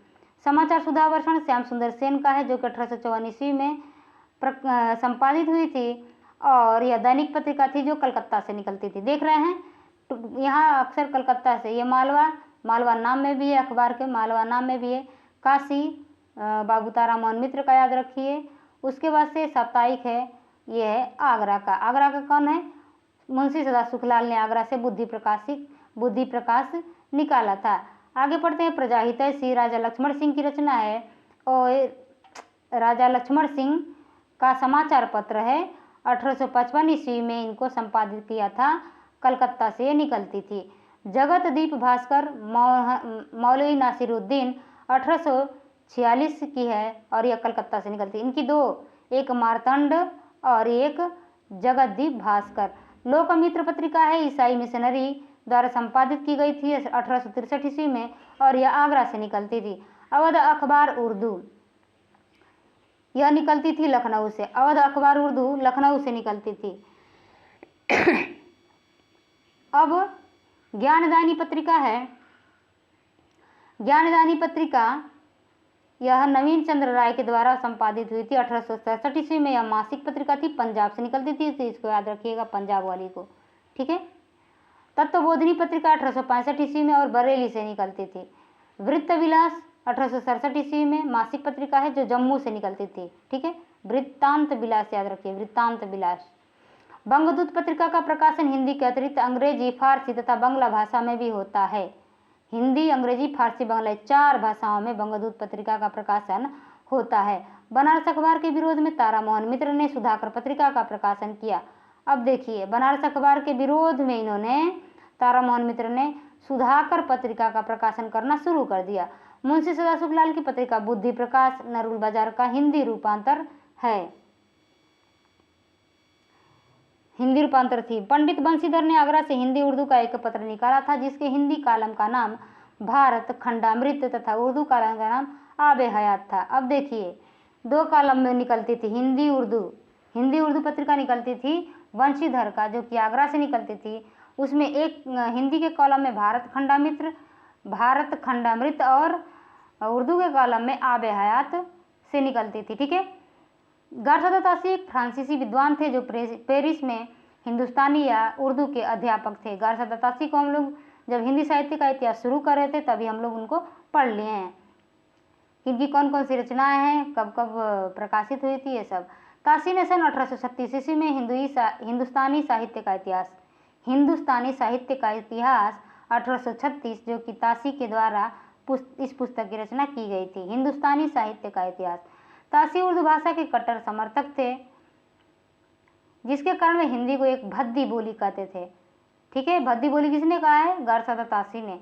पंजाब प्रांत के पंडित नवीन चंद्र राय हिंदी भाषा के पक्के समर्थक थे। विद्या की उन्नति के लिए नवीन चंद्र राय ने लाहौर में अंजुमन लाहौर सभा की स्थापना की। नवीन चंद्र ने लाहौर में स्त्री शिक्षा का प्रचार जोर शोर से किया। आचार्य रामचंद्र शुक्ल ने पंजाब के श्रद्धाराम फिल्लौरी को अपने समय का सच्चा हिंदी हितैषी और सिद्ध हस्त लेखक माना है। किनको माना है? ये शुक्ल जी ने श्रद्धाराम फिल्लौरी को। ओम जय जगदीश हरे आप लोग पढ़ते हैं, वो श्रद्धाराम फिल्लौरी के द्वारा ही लिखा गया है। श्रद्धाराम फिल्लौरी की प्रमुख रचनाएं निम्न है। गद्य में है सत्यामृत प्रवाह यह गद्य में है, जबकि पद्य में इनकी रचना है आत्मचिकित्सा, तत्वदीपक, धर्म रक्षा, उपदेश संग्रह और सतोपदेश। श्रद्धाराम फिल्लौरी ने प्रसिद्ध आरती ओम जय जगदीश हरे की रचना की। राजा शिव प्रसाद सितारे हिंद, जिनका जन्म होता 1823 में, मृत्यु होती 1895 ईस्वी में, वह भारतेंदु के गुरु थे। कौन? शिव प्रसाद सितारे हिंद। राजा शिव प्रसाद सितारे हिंद सन 1856 ईस्वी में शिक्षा विभाग के इंस्पेक्टर नियुक्त हुए। और यह नियुक्त कब हुए थे? अगर पूछा जाए शिव प्रसाद सितारे हिंद किस विभाग में थे, तो शिक्षा विभाग के इंस्पेक्टर नियुक्त हुए थे 1856 ईस्वी में। शिक्षा विभाग के इंस्पेक्टर के रूप में ये नियुक्त हुए थे 1856 ईस्वी में, 56 में। ठीक है। राजा शिव प्रसाद सिंह की महत्वपूर्ण रचनाएं निम्नलिखित हैं। राजा भोज का सपना, आलसियों का कोड़ा, इतिहास तिमिर नाशक, मानव धर्म सार, वीर सिंह का वृत्तांत, उपनिषद सार, भूगोल हस्तामलक, वामा मनोरंजन, वर्णमाला, स्वयं बोध, विद्यांकुर, भाषा का इतिहास लेख। गुटका याद रखिएगा, गुटका जरूर कुछ इंपॉर्टेंट है, इसीलिए हम इसको गोल किए हैं। हिंदुस्तान के पुराने राजाओं का हाल, सिखों का उदय और अस्त। ये 15 रचनाएं किनकी हैं? शिव प्रसाद सिंह की हैं। शिव प्रसाद सिंह के संबंध में आचार्य शुक्ल ने लिखा है कि प्रारंभ काल से ही वे ऐसी हिंदी के पक्षपाती थे जिसमें सर्वसाधारण के बीच प्रचलित अरबी फारसी शब्दों का स्वच्छंद प्रयोग हो। आचार्य शुक्ल क्या कहते हैं कि शिव प्रसाद सिंह के संबंध में कहते हैं कि प्रारंभिक काल से ही वे ऐसी हिंदी के पक्षपाती थे जिसमें सर्वसाधारण के बीच प्रचलित अरबी फारसी शब्दों का स्वच्छंद प्रयोग हो। राजा शिव प्रसाद सिंह का जो गुटका है यह एक संग्रह पुस्तिका है। यह स्कूली विद्यार्थियों के लिए लिखी गई थी, तो गुटका को याद रखिए। यह स्कूली विद्यार्थियों के लिए लिखी गई थी गुटका, और गुटका जो है शिव प्रसाद सिंह की रचना है। राजा लक्ष्मण सिंह का जन्म होता 1826 में, मृत्यु होती 1896 ईस्वी में, और यह संस्कृत निष्ठ हिंदी के समर्थक थे। राजा लक्ष्मण सिंह, राजा शिव प्रसाद सिंह भी, राजा लक्ष्मण सिंह भी, और राजा शिव प्रसाद सिंह यहाँ है, राजा लक्ष्मण, हाँ, ये दोनों लोग क्या हैं? हिंदी के बहुत बड़े पक्षपाती हैं, यानी कट्टर पक्षपाती हैं, हिंदी को मानने वाले हैं। राजा लक्ष्मण सिंह ने कालिदास के 3 ग्रंथों का अनुवाद हिंदी में किया है, जो निम्न है। देखते हैं कौन कौन है। शकुंतला है 1862 की रचना, रघुवंश है 1878 की रचना, और मेघदूत है 1882 की रचना। ठीक है, तो नाम सेम ही है, बस इनका अनुवाद किया गया है, शकुंतला, रघुवंश और मेघदूत। ठीक है, शकुंतला, रघुवंश और मेघदूत सर में। राजा लक्ष्मण सिंह ने रघुवंश के गद्य अनुवाद के प्राकथन में लिखा है कि हमारे मत में हिंदी और उर्दू 2 बोली न्यारी नारी है। हिंदी इस देश के हिंदू बोलते हैं और उर्दू यहाँ के मुसलमान और पारसी पढ़े हुए हिंदुओं की बोलचाल है, और पारसी पढ़े हुए हिंदुओं की बोलचाल है। अब यहाँ देखते हैं, भारत में हुए सांस्कृतिक जागरण, धार्मिक तथा सामाजिक सुधार से संबंधित प्रमुख संस्थाएं निम्न हैं। ब्रह्म समाज की स्थापना कब हुई थी? 1828 में, राजा राम मोहन राय के द्वारा। तत्वबोधिनी सभा 1839 में, देवेंद्रनाथ ठाकुर के द्वारा। प्रार्थना समाज 1867 में, केशव चंद्र सेन के सहयोग से, रानाडे आत्माराम और देवेंद्रनाथ। राणा डे, आत्माराम और देवेंद्रनाथ, या इसको पूछा जाता है कि प्रार्थना समाज जो है, प्रार्थना समाज, इसमें कौन कौन थे सहयोगी? तो केशव चंद्र सेन और राणा डे, आत्माराम और देवेंद्रनाथ। ठीक है, केशव चंद्र सेन, आत्माराम और देवेंद्रनाथ। यहाँ राणा डे छूट गया है, ठीक है, आर भी होना चाहिए। वेद समाज 1867 ईस्वी, केशव चंद्र सेन। सत्यशोधक समाज की स्थापना की थी 1873 ईस्वी में ज्योतिबा बाई फूले ने। ज्योतिबा बाई फूले ने 1873 ईस्वी में सत्यशोधक समाज की स्थापना की थी। आर्य समाज की स्थापना 1875 ईस्वी में दयानंद सरस्वती के द्वारा हुआ था और इनकी जो बुक है सत्यार्थ प्रकाश 1874 की रचना है। थियोसॉफिकल सोसाइटी 1882 ईस्वी में ब्लाट वस्की एवं कर्नल अलकाट के द्वारा किया जाता है। रामकृष्ण मिशन 1897 ईस्वी में स्वामी विवेकानंद के द्वारा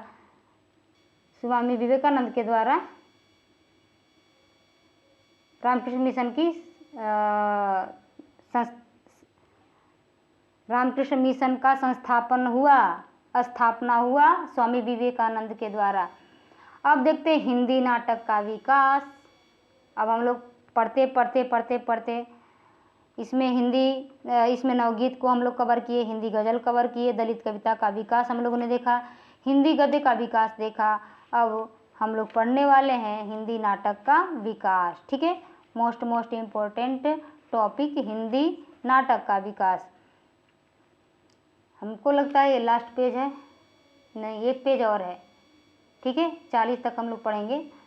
हिंदी नाटक का विकास। प्रथम उत्थान भारतेंदु युग। आचार्य रामचंद्र शुक्ल ने लिखा है कि विलक्षण बात यह है कि आधुनिक गद्य साहित्य की परंपरा का प्रवर्तन नाटकों से हुआ। और यह अब तो नहीं पूछा जा रहा, लेकिन पहले ये कई बार पूछा जा चुका है। यह दिया जाता है कोटेशन की विलक्षण बात यह है कि आधुनिक गद्य साहित्य की परंपरा का प्रवर्तन नाटकों से हुआ। और यह किसने कहा है? आचार्य शुक्ल ने। हिंदी का प्रथम नाटककार और प्रस्तुता यहाँ दिया गया है डॉक्टर दशरथ ओझा और मूल नाटक है गय सुकुमार रास, अभ्रंश भाषा में, और नाटककार हैं देल्हड़। यानी कहने का मतलब ये है कि देल्हड़ का जो नाटक है गय सुकुमार रास, इसको डॉक्टर दशरथ ओझा ने अपभ्रंश भाषा में इसको गय सुकुमार रास, देल्हड़ की जो नाटक है भ्रंश भाषा में, इसको डॉक्टर दशरथ ओझा ने पहला नाटक माना है। ठीक है, दशरथ ओझा ने इसको पहला नाटक माना है गय सुकुमार रास को, जो अभ्रंश भाषा में और देल्हड़ की रचना है या देल्हड़ का नाटक है। ठीक है, देल्हड़ से एक जल्हड़ याद होता होगा नाम, जल्हड़ किनका नाम है? आदिकाल में हम लोग पढ़े थे जल्हड़, चंद्रवरदाई की जो रचना था, चंद्रवरदाई ने जो ग्रंथ लिखे थे पृथ्वीराज रासो, उसका कुछ भाग अधूरा रह गया था, पीछे का भाग पूरा नहीं हुआ था, उसको ये जल्हड़ द्वारा पूरा किया। और जल्हड़ कौन थे? चंद्रवरदाई के पुत्र थे। इसी तरह से यहाँ देल्हड़ हम देख रहे हैं, देल्हड़ गय सुकुमार रास नाटक है देल्हड़ की, और इसको दशरथ ओझा ने प्रथम नाटक माना है। जबकि गणपति चंद्र गुप्त ने गोरक्ष विजय को माना है, जो कि विद्यापति द्वारा लिखा गया है मैथिल भाषा में। यह ध्यान रखिएगा तीनों ब्रज भाषा में है और यह दोनों अलग है, तो ये अलग वाले को याद रखिएगा। दशरथ की है गय सुकुमार रास का जो है देल्हड़ की जो रचना है गय सुकुमार रास, यह अभ्रंश में है, जबकि विद्यापति का गोरक्ष विजय मैथिली में है। डॉक्टर बच्चन सिंह आनंद रघुनंद को मानते हैं, महाराज विश्वनाथ सिंह की रचना है। महाराज विश्वनाथ सिंह का नाटक है आनंद रघुनंद। आचार्य रामचंद्र शुक्ल भी आनंद रघुनंद को मानते हैं और भारतेंदु हरिश्चंद्र नहुस को मानते हैं। ठीक है, जो कि उनके पिता थे गोपाल चंद्र गिरधर दास। ठीक है, इनकी रचना है नहुस नाटक को प्रथम नाटक मानते हैं। देख लेते एक बार और। दशरथ ओझा मानते हैं गय सुकुमार को, गणपति चंद्र मानते हैं गोरक्ष विजय को, बच्चन सिंह मानते हैं आनंद रघुनंद को, बच्चन और शुक्ल जी मानते हैं आनंद रघुनंद को, हरिश्चंद्र मानते हैं नहुस को।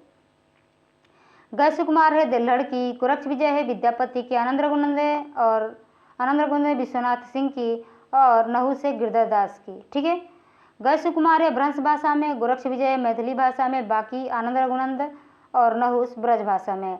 भारतेंदु हरिश्चंद्र ने अपने पिता गिरधर दास, मूल नाम है गोपाल चंद्र कृत नहुस 1959 को हिंदी का प्रथम नाटक राजा लक्ष्मण सिंह कृत शकुंतला 1862 ईस्वी को द्वितीय, अपने द्वारा लिखे विद्या सुंदर 1868 ईस्वी को तीसरा और श्रीनिवास दास के ताप्ता संवरण 1883 को चौथा नाटक माना है। ठीक है, ये एक ही नहीं, चार चार नाटक मान दिए। ठीक है, सबसे पहले मानते हैं नहुस को, उसके बाद शकुंतला, नहुस, शकुंतला, विद्या सुंदर और ताप्ता संवरण। नहुस, शकुंतला, विद्या सुंदर, ताप्ता संवरण। नहुस, शकुंतला, विद्या सुंदर और ताप्ता संवरण। ठीक है, शकुंतला है लक्ष्मण सिंह की, नहुस है उनके पिता गोपाल चंद्र की, गिरिधर दास की, और विद्या सुंदर उनकी ही रचना है हरिश्चंद्र की, और ताप्ता संवरण है श्रीनिवास दास की। भारतेंदु के अनुसार नहुस की रचना विशुद्ध नाटक रीति तथा पात्र प्रवेश आदि नियम रक्षण को ध्यान में रखकर की गई है। नहुस नाटक पद्यबद्ध ब्रज भाषा में लिखा गया है। खड़ी बोली में सन 1862 ईस्वी में राजा लक्ष्मण सिंह द्वारा गद्य में अनुदित शकुंतला जो नाटक है सबसे पहले आता है।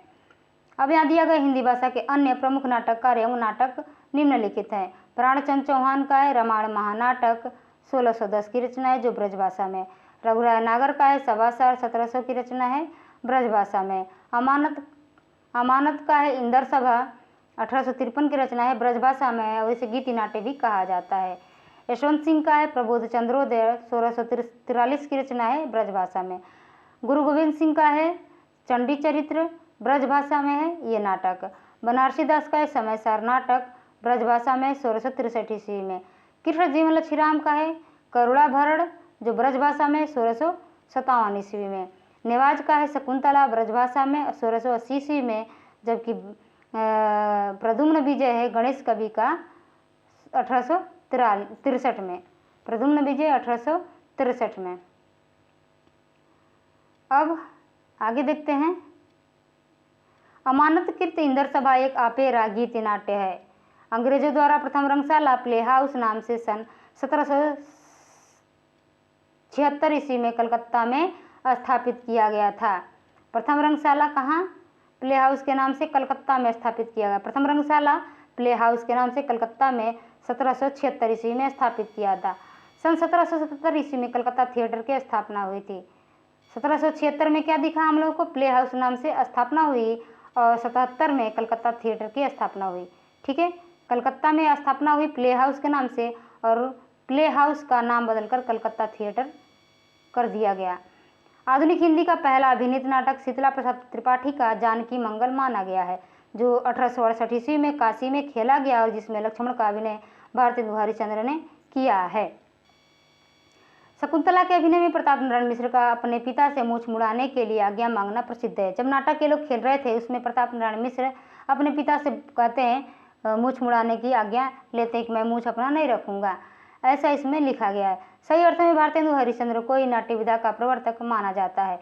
हरिश्चंद्र को भारतेंदु की उपाधि 1880 ईस्वी में काशी के पंडित रघुनाथ ने दी थी। तो ये पूछा गया है कि भारतेंदु की उपाधि किसने दिया था? तो काशी के पंडितों ने या काशी के पंडित रघुनाथ ने। भारतेंदु के समस्त मौलिक एवं अद्भुत नाटकों की संख्या 17 है। भारतेंदु का पहला नाटक विद्या सुंदर माना जाता है। विद्या सुंदर माना जाता है। भारतेंदु हरिश्चंद्र के मौलिक नाटक यहाँ पर हैं, देख लेते हैं।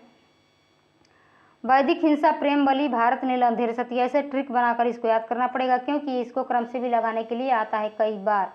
वैदिक हिंसा, प्रेम बलि, भारत नील, अंधेर सती। ठीक है, वैदिक हिंसा, प्रेम बलि और भारत नील, अंधेर सती। वैदिक यहाँ 73 में, 76 में, 75 में, यानी उसके पहले आएगा वैदिक प्रेम विष बलि। ठीक है, उल्टा बोल दिए। वैदिक प्रेम विष बलि, भारत नील, अंधेर सती। वैदिक प्रेम विष बलि, वैदिक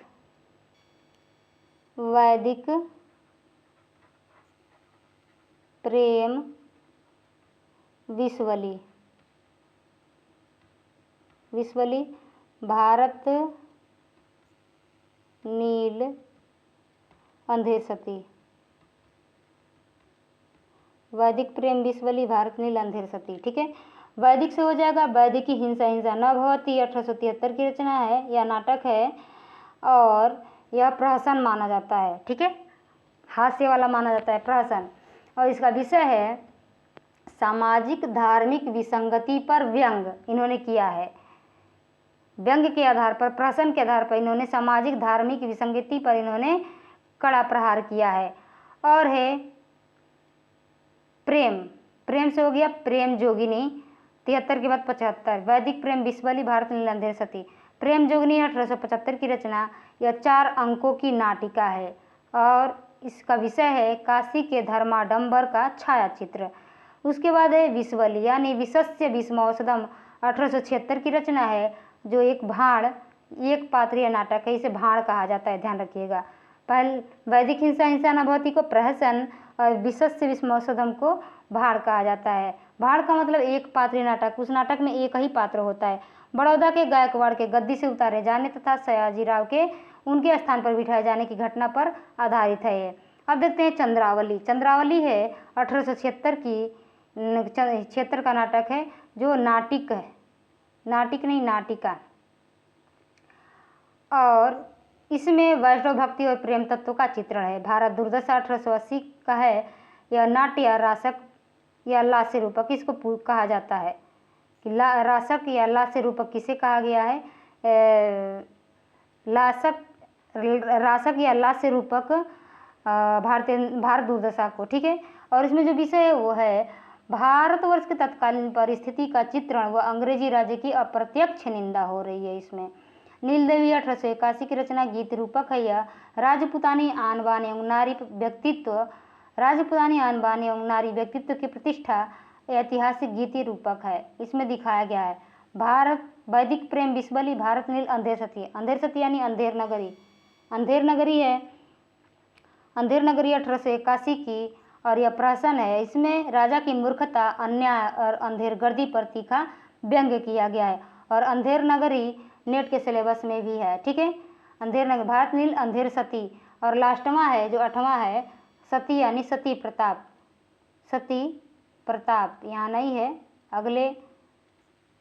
अगला जो क्लास लेंगे उसके स्लाइड में है सती प्रताप। भारत नील अंधेर सती सती प्रताप है, जो कि अधूरा या अपूर्ण माना जाता है नाटक, ठीक है। कल इसको पढ़ेंगे, देख लेंगे, ठीक है।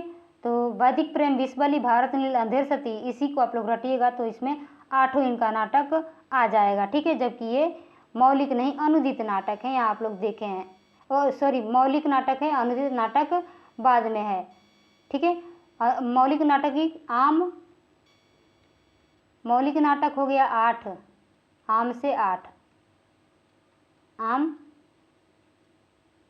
मौलिक 8 और अनुदित 7, 8 8 16 1 17, 8 7 15 नहीं 9 होगा, अनुदित 9, अनुदित 9, अनुदित 9 और मौलिक 8,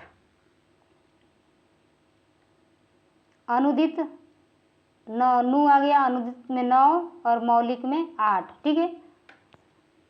इसमें थोड़ा कन्फ्यूजन हो जाता है, मौलिक में 8 और अनुदित में 9 इनकी रचनाएं हैं, ये इनके नाटक हैं।